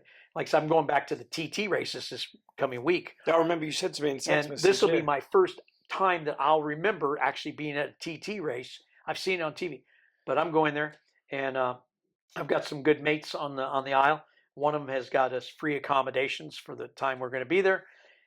Went and got his tickets to go see the Rag and Bone Man the first night there, And I know you're going to say, do I know who the hell the Rag and Bone Man is? Yes, I happen to do. I happen to have listened to songs, though I didn't know what he looked like when I heard his songs. But that's not saying much for me, because I used to tell people I like songs. They go, "Well, what's that band?" "Oh, I don't know that band. I don't like the song." "Well, who's singing?" "I don't know who." I mean, outside like Alice Cooper and David Bowie and Elton John, most of the other artists, I would never know their names and stuff like that. But I actually, like I said, I when I saw his photo, I went, "Oh, okay." But I've listened to a lot of his music when I'm writing. I put music out of YouTube on my thing, and I'm typing away while I'm doing it. Can you listen and write at the same time? Yeah. Can you? Oh yeah. I can't. Oh yeah. But here's the way it works. It depends on what I'm writing, right? Like right now, I've got 2 more manuscripts in the works. I've got one that's all about my love of motorcycles and my riding with the club, and also because of the Sons of Anarchy and the Mayans having such a great following. I thought, well, I'll tell my experiences riding with a bike club, even though we were not a 1%er club. We dealt with a lot of 1%ers, and we're on the fringe of a lot of things like that. So I knew a lot of guys who were 1%ers, and having a bike shop, it's kind of like you having a tattoo shop. You're going to have people come in that, you might not have. Yeah, I have. So I have 1%ers coming. Yeah. So, I mean, but you're not a 1%er type thing. You're but you know them and they know you, and you've got this like relationship type thing going to bike runs and all this stuff. So, so I could tell how my riding my club and my interactions with other things was. And I'm taking it from, like, say, the inner uteral thing of the TT of 53 all the way up to where in prison I'm going to be talking about the guys in prison who were patch holders that I knew, and how the bike shows we had in prison come in and the involvement there. And then basically when I first got to London, I wanted to get another motorcycle because, quite honestly, that's me. That's my identity, was being a biker all my life. What did you ride? Well, I mostly rode Harleys. Okay, but my first bike when I was 15 was a Honda 305 Dream. Yeah. If you've ever watched Grease 2, basically the bikes that they were riding were three Hondas and Yamahas. Well, we had them here, the Honda Super Dreams. Yeah, and so I had one of those, and then it actually got stolen from me by the bikers I was hanging around with to use to help pay off a Sportster they were giving me. Right. Okay. Yeah. I was like, what? Well, the thing is, I was out there with their clubhouse, and they used to let me come over, and I would clean their bikes, and and I would do a lot of prospects would do. I'd run drinks for them and stuff. And I'm only like 15, 16 at the time, and I'm doing all this, and it was just before my 16th birthday. I'm running around doing it, and there's all these hogs out front and everything, and I come out, and my bike is gone. No Harley's missing, but the only Honda there is gone. And I'm like, they stole my Honda. And they're going, oh, brother, that's fucked up, man. Oh, man, we're going to find that motherfucker. When we get him, we're going to, and they're doing all this. And we went up to Bass Lake at the time around my birthday. And I had to ride in the truck because I didn't have a bike. I had to ride in the truck. And that was a letdown for me because I wanted to ride my bike. Even though it's a Honda, it was black and chrome. Come on, it's a good sharp. And I get up there and we walked around, and a couple of the guys walked up and said, "Hey man, check this bike out." Walked over, and it was a '62 Sportster XLCH, extra large Charlie horse and shit. Right? He says, "What do you think of it?" I said, "Well, it's pretty nice, but it ain't mine."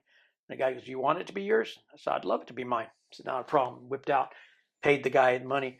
And I go, "Where'd you get that money?" He goes, "Well, the last 30 of it was when we scrapped your bike. But he goes, we had to get you on something respectable." And they got it for me. Now, the funny part about it was, I'm light in weight. I weigh like 125 pounds. You drop it? Huh? Well, later. But initially, I couldn't kick it because I didn't have enough weight in my ass to kick it. So what they did is they actually manufactured a kick arm on it, to where it was like 8 inches, so I could put both feet, right? And then one of the girls in the club took 2 pairs of my jeans and sewed new pockets on them with 5-pound weights sewn into the back pockets. So I had the extra weight, and so I get on the seat and jump down on it and fire. And most of the time I could get it fired up within a couple of kicks, but every once in a while it would kick back and I'd go flying over the handlebars and land on my ass. But I had it. I'm going to high school. I'm 16 years old. It's a rainy day, and I've got cowboy boots on with leather soles.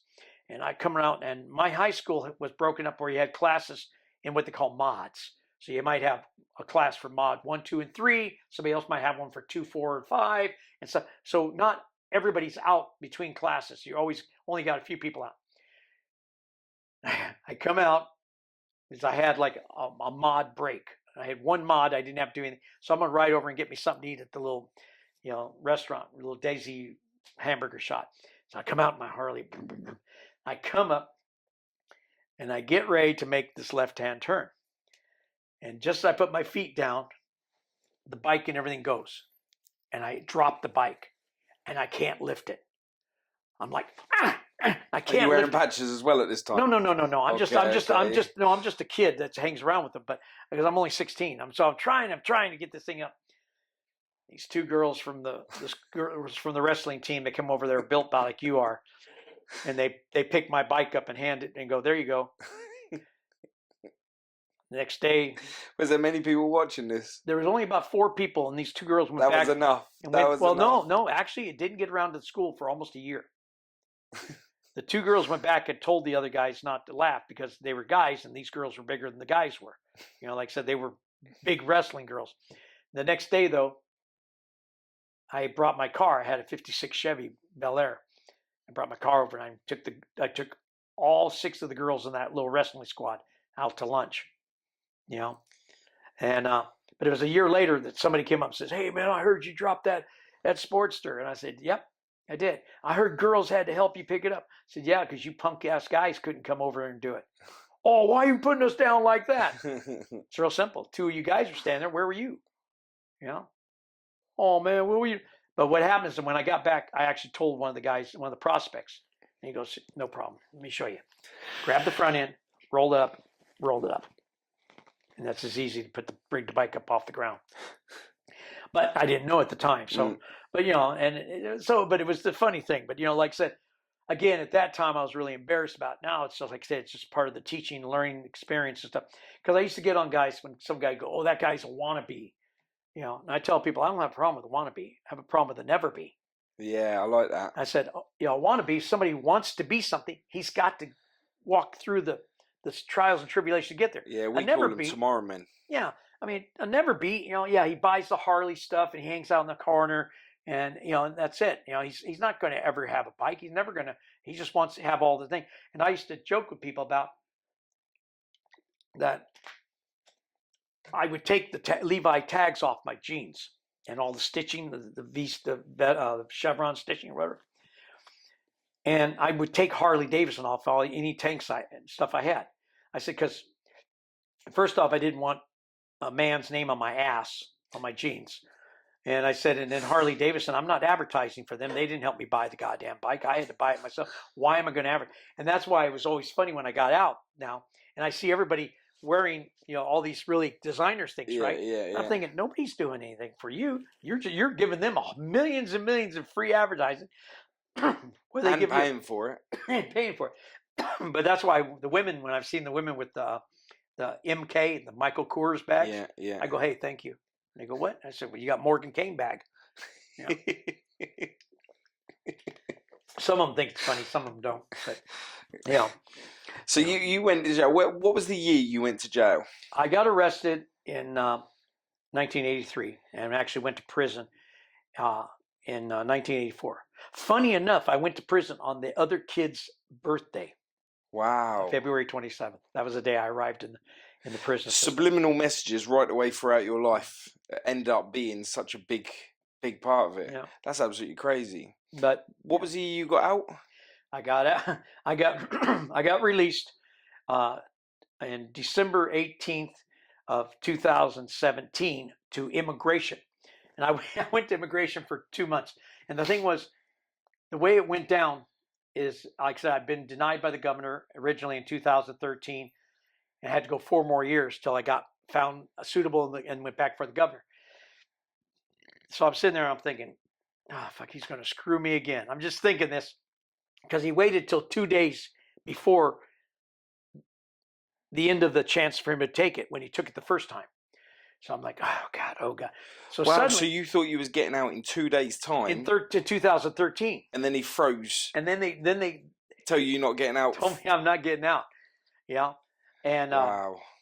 So then the next time, 2017, I'm like, I've still got like a month to him to take it, right? Or 20 days, something like it. It'd been on his desk about 10 days. I had about 20 days left.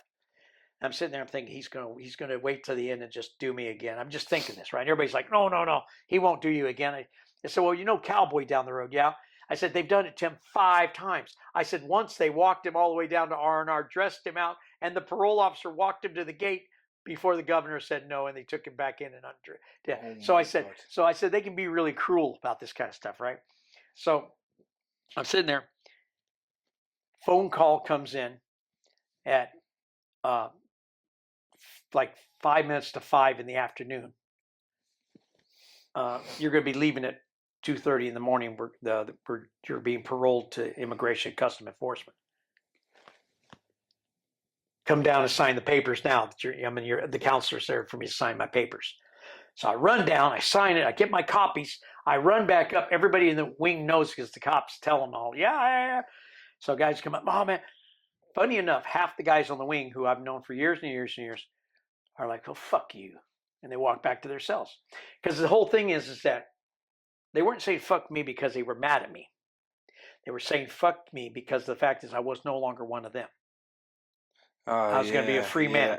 And they didn't want, and I had guys tell me, don't ever write me. Don't ever write me.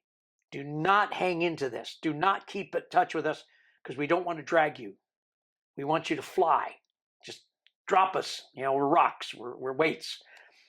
And then there were a few that I had that said, please let me know how things are out there. Because when you're in and you're doing a lot of time, you can watch all the watch all the TV shows, read all the magazines, listen to all the radios, all that stuff.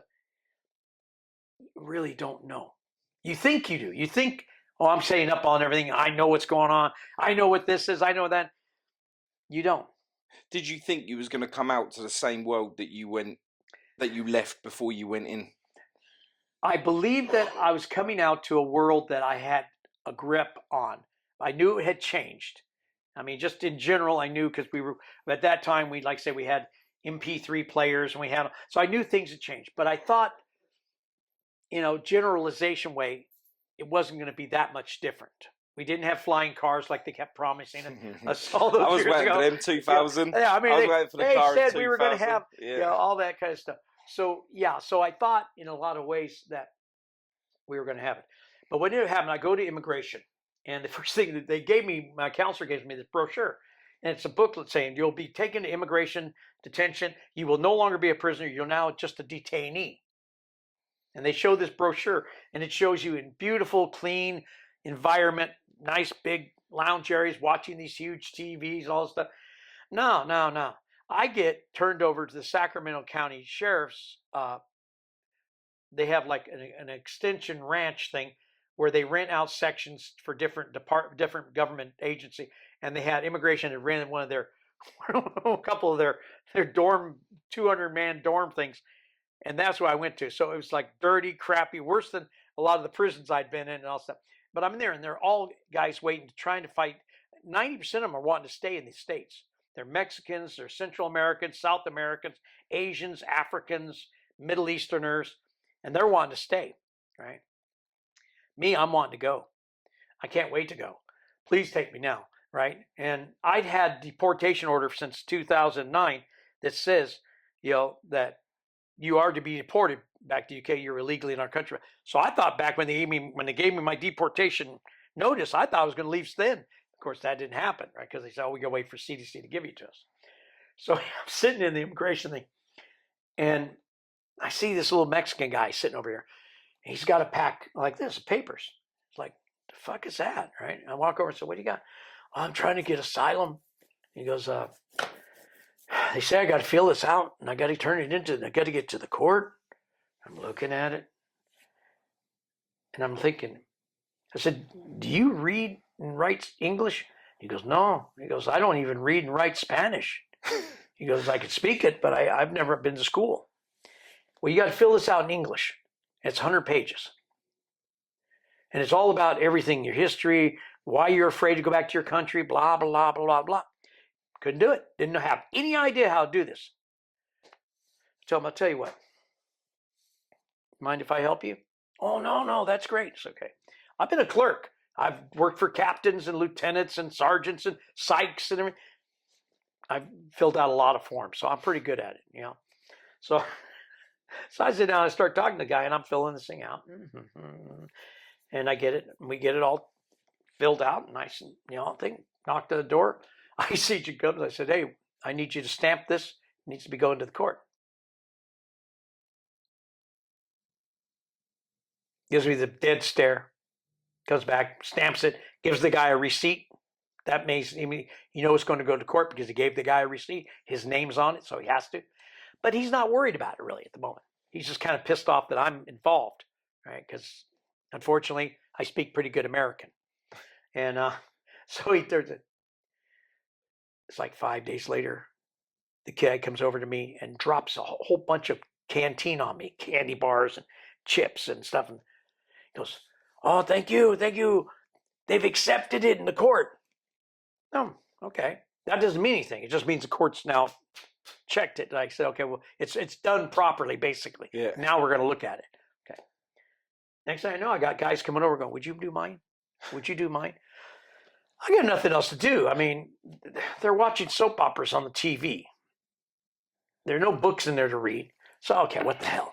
So I write and I write and I write and I write. And I don't know, I can't remember now, but it was like 46 or 47 of these packets I do in the 2 months I'm there. More than half had been granted by the court and given these guys asylum in the first month I was there. Wow. They were just getting granted. Ice Agent, I'm up there, I'm up at 2:30 in the morning. It's the only time I could get TV and watch something of any decent thing. Yeah. And I'm watching some sci-fi movie, and all of a sudden, door opens, this Ice Agent walks in and goes, "Kane, come here." And I walk over and he goes, "You know, I could kick your ass." I went, "Yeah." And I said, "Well, they tell you it's been kicked before and they'll probably get kicked again at some point." He goes, "Stop it." He goes, "Stop what?" He goes, "Stop doing these fucking asylum packets for these guys." So why? He goes, "Because they're getting granted." He goes, "The 4 years I was here before, we only had 2 ever get presented and they got denied. So far, every one you've done has been granted." And I go, "Okay." He goes, "So stop it." I said, "Get me out of here. Send me home.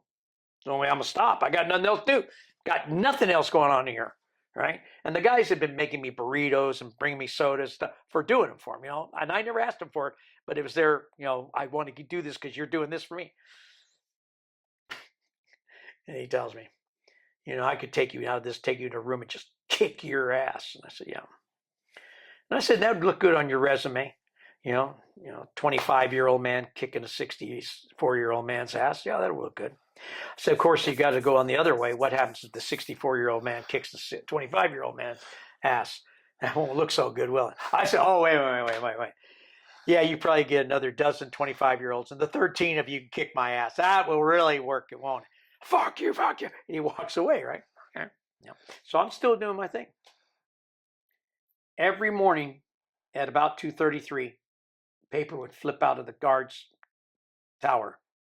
And that would tell people who was going to court, who was being deported, all this stuff. Comes down. We had a tank leader, for better name. He was the lead porter, but he was the guy who would go get the paperwork. And he goes, "Kane, you're leaving." This is only 2 weeks later. This thing's okay. So, the guys came over. "Oh, man, thank you so much."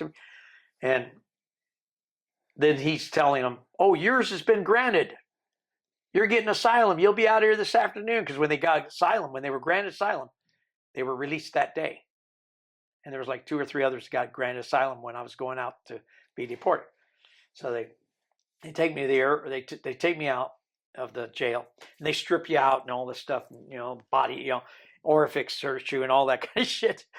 Take you out, put you in the van, you're dressed, drive me, and they're driving me over to the ICE office. Well, while I'm sitting there, I'm leg chained, waist chained, handcuffed, sitting in this thing, and there's a cop sitting in the back, and he's got his hand on his pistol. And I go, "Well, one of us is nervous. It's not me." And he's like, "Well, I don't know what you're going to do." "Well, I'm leg chained, waist chained, and handcuffed. What do you think I'm going to do?" "Well, I got to be careful." He says, "Because you've been pretending to be one of us all these years, and you're really one of them." "What?" "You're an alien." "Yes, I am. I'm from a planet far, far away in a galaxy long, long ago." "Yeah, the fuck you?" Because I'm not American, but I pretended to be American all these years. So I'm not one of us. I'm one of them. And I had people get mad at me when I got my British citizenship acknowledged. They're like, "I thought you were an American." And then they were suddenly mad. I mean, I had people putting bulldogs with nooses hanging, pictures hanging up on my door. I had lobster back, go home, lobster back, and shit like that stuck on my cell door. And I'd come out and go, "Okay, who the fuck put that there?" "Yeah, you guys I said, you're cowardly guys, man. They do though. Obviously, like, you've lived in America, so you see that they bleed the colours. But as soon as they find out that you ain't one of them, you're there for no you're there for no good reason. yeah. So anyway, they take me to the ICE office. I go in there and they doing their paperwork and stuff, and they go, okay, you can only have one set of clothes. You only wear what you're wearing. And you can only have this and this, and they threw all this other stuff away. You only have this stuff. And luckily, I'd sent a lot of stuff back to the UK long before I left the prison. When I knew when I'm starting to get closer to the governor saying, just as a safety precaution, I send stuff away, knowing I can have some things sent back, but it's just to make sure I don't lose things, And that's how I got some of my photographs and stuff I'd sent them. So anyway, I go through that, and they go, okay, now we're going to the Sacramento airport. We get there, and they said, "Oh, we were going to put you on a straight through British Airways, but they won't let us keep you handcuffed. So we got to go Delta. We got to have a drop off in Atlanta, Georgia, and blah blah blah." Because you have to have guards that go with you. I have two ICE until they agents. dropped you off. 2 ICE agents with me, and then in Atlanta, Georgia, we pick up an air marshal. But I've got these 2 ICE agents. Now they've got me chained here. They go, now we're going to put this sweatshirt over your hands so nobody can see the handcuffs. And then we're pulling your shirt out over the waist chain so nobody can see that. Act like you're just a normal person. I said, well, then quit holding my elbows. I said, because it looks really funny, like we're having some kind of weird menage a trois with two big guys holding my elbows as we walk everywhere with my hands wrapped up in a sweatshirt. Very sensory. I mean, come on. If anybody's showing us off, you guys are throwing us off, right? You guys are in suits. I'm dressed in in casual stuff. So we go over, and normal people like yourselves go through one check-in. I've got to go through this other one because I'm in custody type thing. They take me in this room. They take the waist chain off, take the handcuffs off, and the guy, the border patrol guy or whatever, tells me, "I'm going to need to search you." And I went, "No problem." And I started undressing. Now I got my trousers down to my ankles. I've got my shirts off. Whoa, wait. I said, "Look, man, I've had people looking at me naked for 34 years. If that's what it takes to get me home, you can have, oh no, I just want to run my hand around the inside of your waistband." You call that a search? I got guys I can tell you about You're searches. squatting and coughing. Yeah, I'm ready to do it all for them. Anything to get on the plane to get gone, right? So it's like, no. And so the guards, the ICE agents are busting up laughing, saying, "Well, we searched him in the jail. We searched him in the ICE office. I think he's pretty good to go." So they get me on the plane, and we fly. Well, I'm type 2 diabetic. It was like 17 hours by the time we got over here. And they didn't feed me basically the whole time because they didn't have any money in the budget for that. And they didn't give me my medication either that I take. But when we were in Atlanta, Georgia, the one guy eats this big sandwich, and he pulled out like tomatoes and lettuce and onions out of his burger. And then after he's done, he goes, "Well, you can have that if you'd like." Motherfucker. He goes, "But we don't have any budget for your meal." So we pick up this we pick up this ICE agent guy, and I'm not air marshal guy, and the 2 ICE agents, one's named Smith, one's named Jones. And if you believe that, then Dick Van Dyke had the best Cockney accent you ever heard, right? So, because I asked them what their names are, "I'm Smith, I'm Jones." Yeah, okay, right, yeah, all right, yeah. We get on the plane. The way it worked is we were first on, last off on the planes. Mm-hmm. So we're sitting in this thing. I got one ICE agent on each side of me, got the air marshal behind me, and he keeps poking me in the back of the head with his finger going, "I'll have you know, I've got my gun here. If you act squirrely, I could shoot you." Okay. It's like, I don't know what he was trying to accomplish. Yeah, you just went from A to B, and now you've got to go from B to C with this guy. Yeah. And you was absolutely fine, and now he's trying to stick his... So then these 2 start watching films as we fly, and they turn on the airport, put on the airplane picture, so I get to watch the airplane flying. So I watched that for our whole flight. Funny enough, we end up getting a tailwind, and we get here like 35 minutes before we're supposed to. we get to London. So we get down, everybody gets off the plane. We come off, we get to the door. Pilot goes, whoa, you better take all that shit off him. Because I'm handcuffed and chained, because Delta allowed you to, but British Airways would. Don't let the Brits see you do that to one of their people, right? So they take it off, and again, they're holding my elbows as we're walking. The other guy's behind us. We walk up, we get to the border control thing. There's a lovely young black lady there. And she goes, well, welcome to London. And says, how are you? And I said, fine. And the guy hands her my temporary passport, because we didn't trust them to send them my real passport. Right, so we get a temporary emergency one. And she goes, how long you been gone? I said, 64 years. She goes, why are you back? I said, because this is home. She goes, well, welcome home. I went, oh, great, you know. And the guy goes, yeah, we deported him. She says, yeah, we'll take care of that. She gets up, walks in this office, comes back out. She's got this little box with a little combination lock thing on it. She opens it up and turns it to the officer, air marshal, who's the only one that's got a gun. Goes, put your weapon in here. He goes, what? My gun? She goes, yeah, you need to put your weapon in there. He goes, well, I'm flying out tomorrow. And she said, and tomorrow you can have it back. And I need the magazines. And she gets them puts it in there, locks it. This other guy in a suit walks out. Very, very, very, looks almost like a politician. Comes out.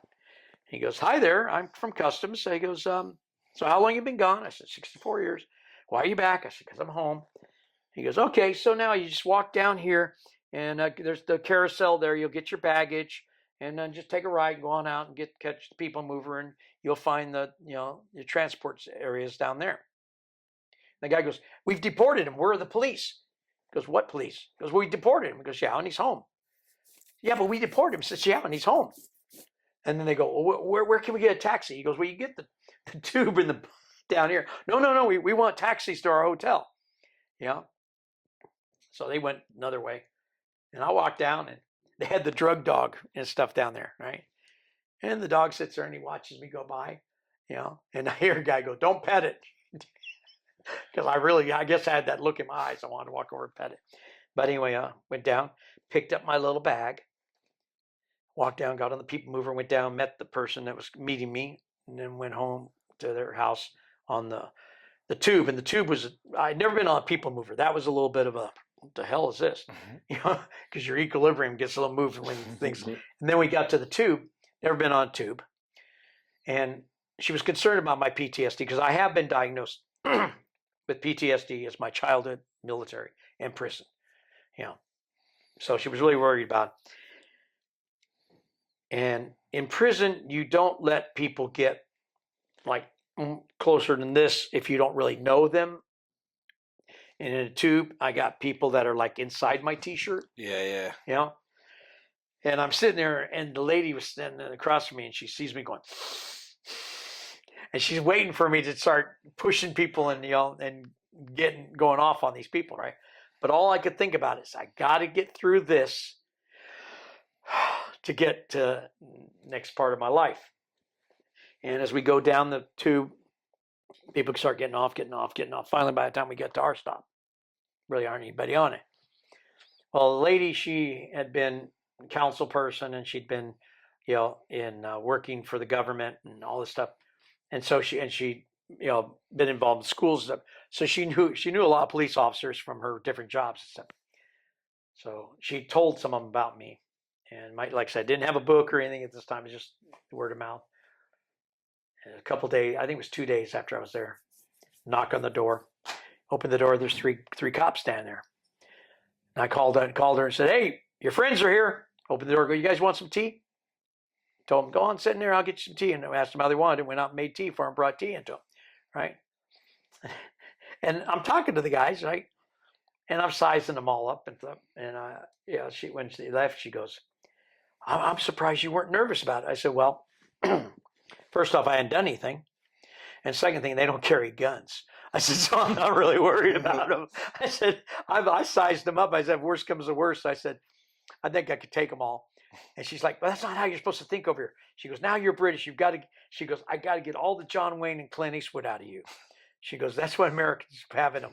She goes, she goes, you got to think British. She goes, so if somebody says something or does something that's disrespectful, all you're supposed to do is go, tisk, tisk, tisk. And they'll feel really bad about it later. And I said, not nearly as bad as if I'm standing on their chest. And she goes, they can't do that. You'll go to prison if you do that. So when they release you back to the UK, you want a license? Nope. They gave me £5, told me lots of luck, don't ever come back, you're criminally undesirable. You have a federal life sentence waiting for you if you ever touch US soil again. So you're banned now completely? Life ban. So if you was to commit a crime here in the UK, none of that would be accounted into it? To my knowledge, and this is what I've been told, is that I have an Interpol flag for travel to US or US territories.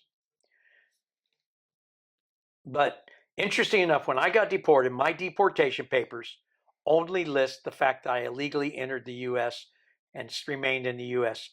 Doesn't even mention the fact I had any crime over there. And when I asked the federal, this shows you kind of how my mind is. When I was doing the paperwork that night, they were deporting me. I go, you guys didn't put in here, I just got out of prison. He goes, well, something about your case stinks. And it's been decided at a higher level that should you ever appeal anything, the U.S. government's not going to be one of the defendants in your case. So as far as we're concerned, we're deporting you because of this reason. We're not acknowledging anything else. So I actually had, on a later day, I had one of the other cops come by one day, see me out after my book came out. And he'd got my book and he wanted me to sign it. And he goes, you know, if you'd come back about 15 years earlier, he goes, you could have gotten on the force. Yeah, that would have worked, yeah. Hindsight. Right? Yeah, well, but so the funny thing is, but like I said, no, I've like said, no, yeah, like I said, but this is how things worked out. How many times are you allowed to apply for parole? Well, no, you know what happens. Here's the funny thing. Okay, here's how the parole system in California. When I first went in, you'd go to parole they set a date for you to go to your first parole hearing, usually 3 years in. That's usually, not always. Somewhere like longer. And at my first one, it was going to be at the 13 mark was mine, because that's how much time they wanted me to get done before I could be released. But at that time, you had a 1, 2, 3, 4, or 5 year denials you could be given by the parole agent, and then you go back however many years they gave you. Then in 2000, I think 2002, something like that, they passed a law based on some little girl that had been killed, and the guy got out and killed another person. So anyway, it came out of law. So they made all 1 year denials now became 3 year denials. All 2 years became 5. All 3 became 7s. All 4 became 10s, and all 5s became 15-year denials. And when they first got that law, parole boards were breaking guys off with 25 and 30 years in already with 15-year denials. See, in 15, which if you think about it, the guy suddenly going, wait a minute, I got 30 in now, I'll be 45 years. And the board didn't think anything about it. And like with me, I'd never had more than a 2 year denial.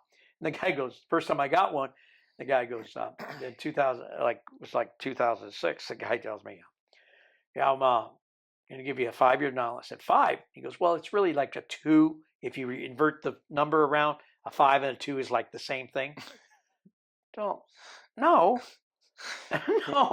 and not by any stretch of the imagination. As well as turning it upside down and, the extra 3, 4 on top of that. But it's like I'd been put in prison, like under the Wetmore name for a number of years. And then in 1990, I finally got them to basically correct my name, but not on everything. They would only correct it on some things, right? So finally in 2009, I got finally everything corrected to Morgan Kane.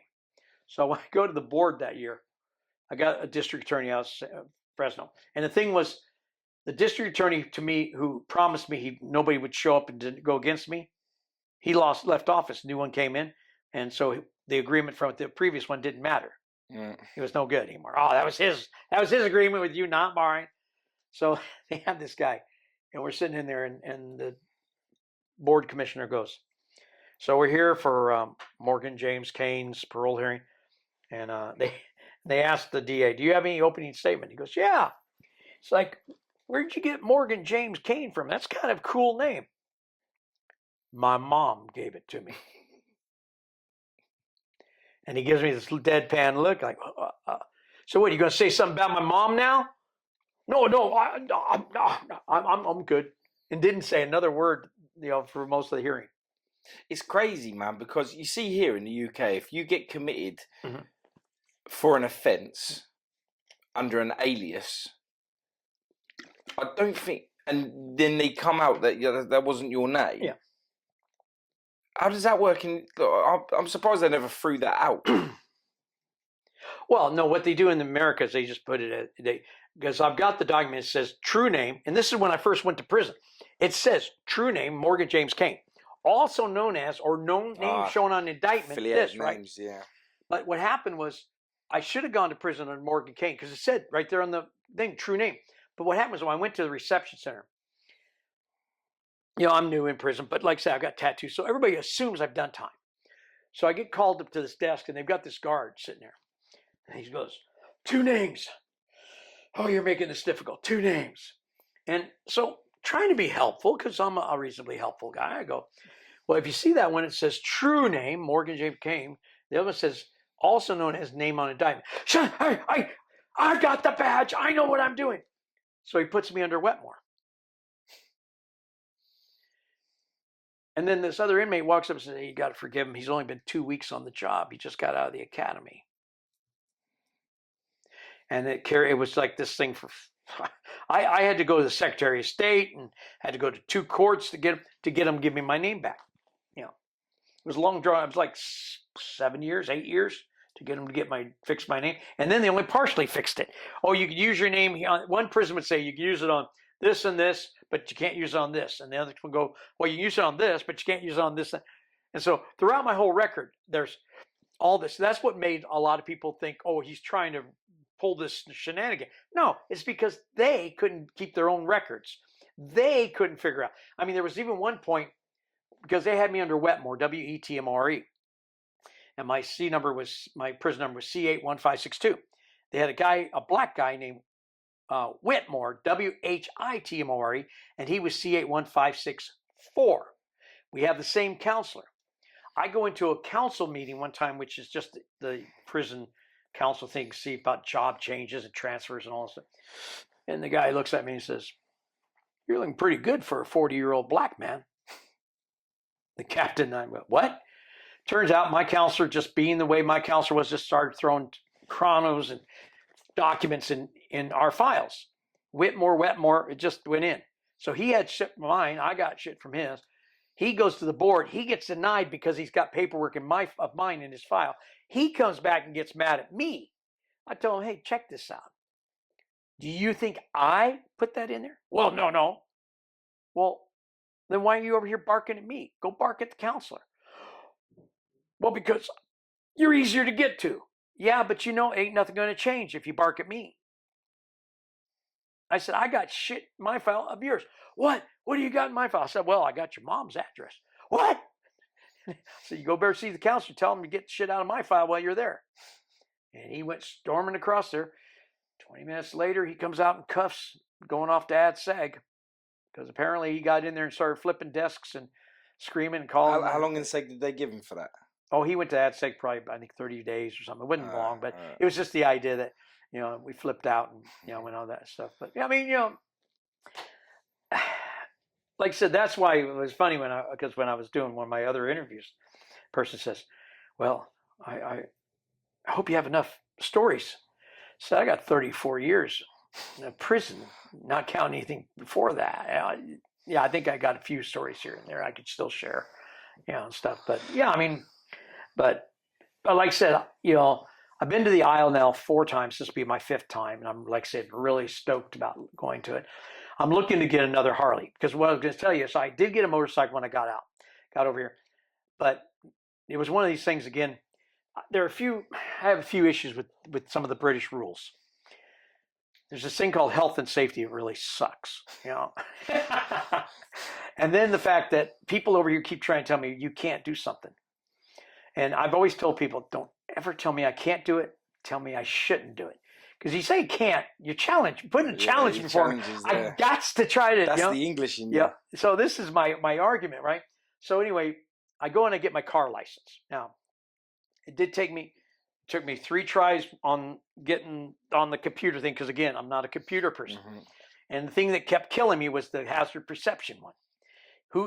Figure out who's going to jump out in front of you and you're going to run them over, And I end up with one where, I have this deer run out in front of me and I stop for the deer and I run over the dog that was chasing him. The hell is that? Right? So anyway, it took me 3 tries to get that, and I get that passed. And then I go and do the physical driving thing. Funny enough, left, right steering wheel wasn't a problem for me because it's real simple. The white line is where my steering wheel is. Mm. I don't know how much stupider a person has to be to realize that that's the easiest way to do it. Yeah. States, the white line's on this side. Okay. So anyway, my hardest part was roundabouts and how frickin' narrow the streets are with cars parked on both sides. Some facing, see in the States, if you park on the side of the road, you have to be facing in the direction you're supposed to be going. You don't get to cross over and park over here if the cars are going this way. It doesn't work that way, So those were my 2 first banes. But what really sank me was this, I was just coming back to where the testing spot was. This lady steps out into traffic and I stop. And I got dinged because she didn't have the right of way. But your hazard perception test. And I tried this. No, this is my physical drive. Yeah, but your hazard perception test tells you to stop. Yeah, and I said, but if I run her over and make her a hood ornament, somebody's going to get mad at me. And the guy with me says, yeah. So I go back and I go to my instructor that I was taking the lessons from. He tells me, well, he goes, I would just say we keep practicing. Now you know what they looked at, would get more roundabout time and blah, blah, blah. Because roundabouts really were the biggest thing. And I kept telling him, I need my truck. Because I had a 3/4 ton Chevy pickup truck with 4-inch pipe bumpers, front and rear, that came out and around. All I ever had to do whenever I got into something scrape was break out a can of spray paint and repaint the part that their cars, because it didn't damage my truck's like a tank. It ain't going nowhere, right? And stuff. So, and I go back the next time, and my book was out. And he tells me, well, you can always drop a copy of your book in his lap before you start the drive and see how this goes. Right? Scare him into it. But I didn't. So I go and do it. I passed. So I'm thinking, okay, I'm going to get my motorcycle license. Now I got my car license. And they said, oh, you got to go take the theory and have the theory test all over again. So I just passed the goddamn theory test. Not more than 2 weeks ago. Yeah, you got to take one. I said, you're telling me there's a different theory test for motorcycles than there are for cars? I mean, you get to drive differently. You don't have to obey the same rules. No, that's just the way we do it. I said, you cheap bastards, you want 64 quid out of me, huh? Yeah. That's all it is. You just want the money out of me. So I didn't get my license just out of principle. I was pissed. But I found out that I could drive a 3-wheel motorcycle on my car. Yeah. So I went and got a Riker 650 Can-Am Riker trike. And it was all matte black, and I had my helmet and my leather and stuff. And so I kind of looked like I could have been in a Batman film when I was riding this thing. And it was great. But then what ended up happening, COVID hit. Now I had it down the side of the house, double chained to trees. It has a mobilizer, it has a tracker, it has an alarm, it has all this stuff on. So it ain't going anywhere without me knowing something moving it. Insurance calls me up 9 months after I have it and said, do you have it in a locked garage? And I went, well, no, because I knew they could check, at that property if they, no. So you have to have it in a locked garage. So why? It didn't have to be in a locked garage when you gave me the insurance.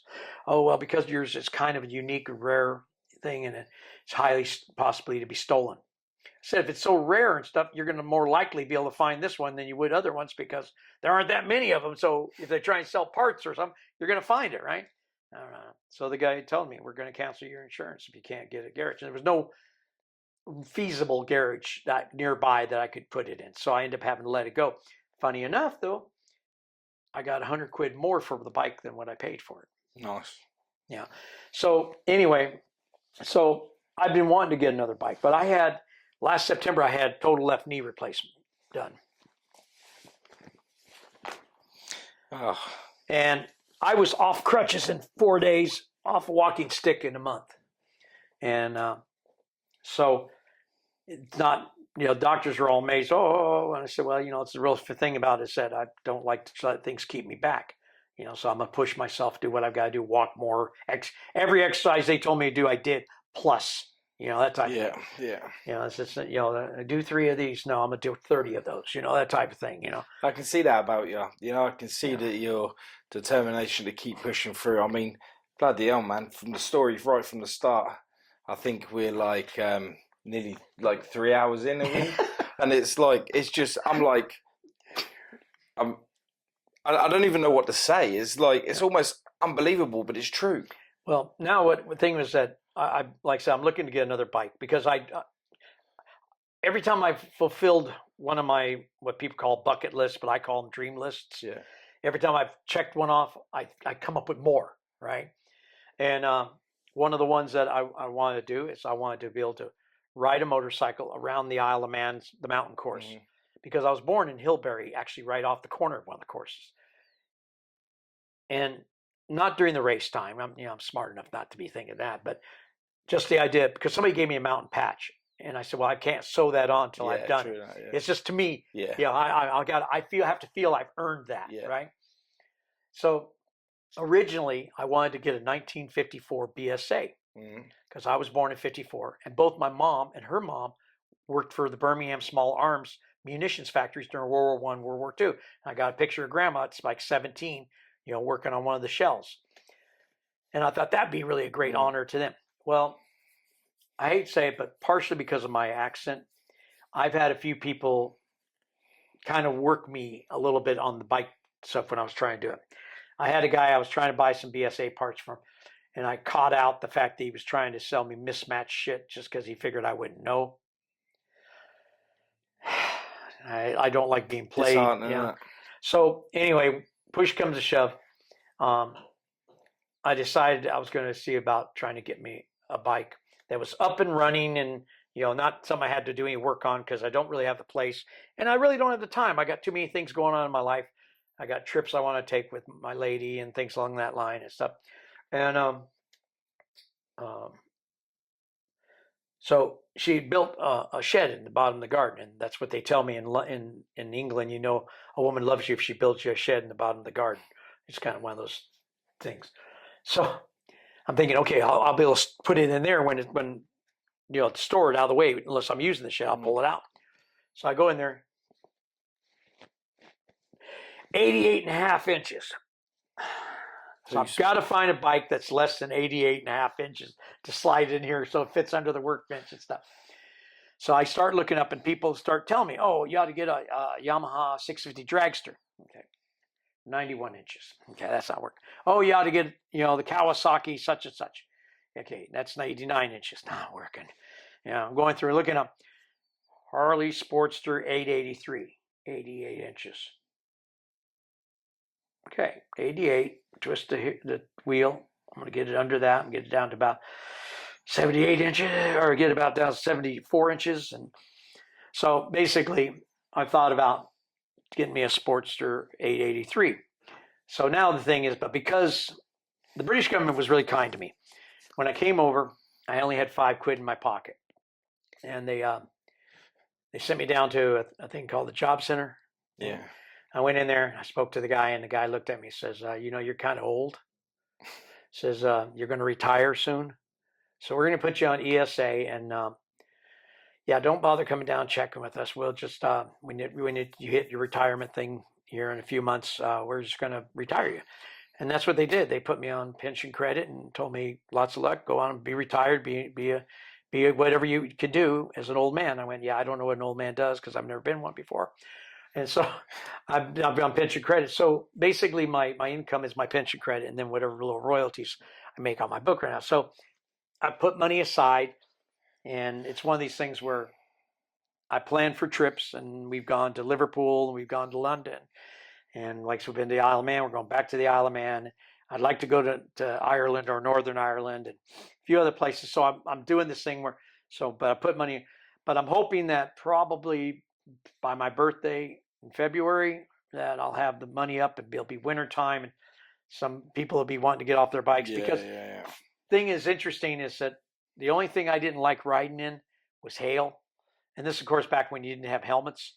When you get hit in the head with hailstones, especially in America. Yeah, it's not good. But I mean, I could ride. I was never a fair weather rider, and the other thing I was all told here when I was coming up to originally is people tell me, oh, after about 2 hours driving, you got to stop for the night. It's just too much of a drive. I said I used to drive 10 hours on my bike, and so on. I would do straight runs from down south to up north. And go back. It was not a big thing. 4 or 5 hours, 6 hours driving is not a thing for me. So anyway, I'm figuring that a lot of people don't like to ride in the cold weather, the wet weather, things along that. So they'd be selling bikes. Wintertime's always a good time to buy. Hopefully I'll have the kind of, I figure it's going to run me probably 3,500 to 4,200, to get a nice little one. And then I'll just tinker with it and make it a little bit more mine. I believe you do it. I have no doubt in this world that I believe you do it, mate. It's been a hell of a journey here with you today. Like absolutely insane. Yeah. Like, where can people get your books and from? Well, 34 Years in Hell. You can get them online, Amazon, and there's a few other book places. Waterstones and W.H. Smith should have them. 34 Years in Hell is an audiobook and ebook as well as paperback. Behind the Granite Walls currently is only in ebook and paperback. And, so, Mate. But it's been a pleasure to meet you because I did watch some of your stuff before. You have? Oh, yeah, I've watched a few things. Which ones did you watch? I can't tell you that because what I did is I watched bits and pieces of things. Yeah. But everything I'd heard about you from Sean and a few other people was all right on thing. They said that you were a fun guy and you were very involved and it's just, and so I so I was really looking forward to meeting you and stuff. But no, I like to because I do the same thing when I watch other people's. Yeah. I'll get in and I'll watch a little bit, but I know a couple of people that. Yeah. Yeah, I know a couple of people that sit through. They can't sit still long enough. Well, because I got so many things going. Yeah. Really honest, but I tried to watch a few when I'm doing writing, and I can't do that because it's really one of the. I'm still amazed that you can do that. Me, I've got to be silent. Well, with my book, the one I'm working on now about the bike club and stuff like that, I usually put on the soundtracks of music Blue Oyster Cult and Jethro Tull. Bring back memories. And that's kind of like I told people when I talk to people and when I tell you my stories. The reason I'm not all hesitant and have to think on it is because I'm reliving the memories. I relive all this when I tell people about it. So that's why it just flows out of me because I don't have to have the notes and all that stuff because it just comes back to me. Yeah, normally I'm like sitting there, talking away and that lot, but you've just had me like fixed. I was just like, wow. I'm sitting there. I want to ask you, but I don't want to stop you from talking because you were still going on. I was blown away. I tend to do that too. I enjoyed this day, mate. Well, I really did. I really appreciate you taking the time today for my channel, and my viewers are gonna love this. I'm sure. Like you're a lovable guy, and I want to see pictures of the Harley when you get it. You need to stay in contact with me on this, and mate, if there's anything I can do from you down my end, just shout out anything you need. Well, not trying to be too cheeky and stuff, but like I said, if you tell people about my story and stuff, because quite honestly, one of the things I'm hoping one day do is maybe get me a place that's mine before I die over here, because I had places of mine, and I figure that's only going to happen if my story makes it to the next level, in some venue. And I've always pointed out that Orange is the New Black is a woman's 1 year experience in a minimum security federal prison, and she never met anybody. I met Tex Watson, Herbie Mullen, Ed Kemper, Tex Watson, Bruce Davis, Bobby Boosley, Chowchilla Kidnappers, and all these other people, as well as Christian Brando, Ike Turner. Those guys were all in the joint with me, and I met them. So so I figured if they could get 7 seasons out of Orange and New Black, I ought to be able to get a few. So, you need a film. Yeah, so, you need a film for sure. Netflix need to get Netflix, sort this out, will you? See, that's why I've always been told talk to everybody, because you never know who it is you're talking to and stuff. So that's why I say I give up my cards and I talk to people. And I mean, the old joke was be kind to everybody, because you don't know who's going to be Jesus Christ. Me, I'm just looking for somebody who's into the film producing. I love that. I love that. And if I hope that this happens for you. I hope I'm like on a chair in the background somewhere. Like if you do a prison scene, I think I'd be pretty good in the prison scene. There's a number of people that I've met that I honestly would think would be great characters in it, because they would fit, in that kind of a scenario and stuff. And like I said, it'd be really hard for somebody to do it in America with me over here, because I couldn't go over there to because you we'd all do it on WhatsApp or something, because I'm still not very good with Zoom yet. I can do WhatsApp, but I'm the same. I think we serve the same time in prison. I think, because I'm exactly the same with anything. Well, I'll tell you one real quick story. When I got my first phone, it was a kind of a semi-stupid phone, and they give it no instructions. Right? So I got this little phone. And one day, I'm telling people, I got this message saying, I got text message. It goes, oh, you haven't been reading your text message. Oh, you got months worth of text message. And it goes, you need to get to them. I said, okay, text message. Text message. I want to read the text message. He goes, no, you got to push the buttons. What buttons? He goes, well, you can push this one, this one, this one, this one. There you go. How am I supposed to have known that? I was half what you was going to say. I honestly thought you was going to say, press the button and went, text message. No, I just started talking to him because I'm thinking it's a smartphone. And they told me, no, it's not that smart. Yeah. Mate, absolutely brilliant. What a legend. What a legend. Thank you. Thank you so much.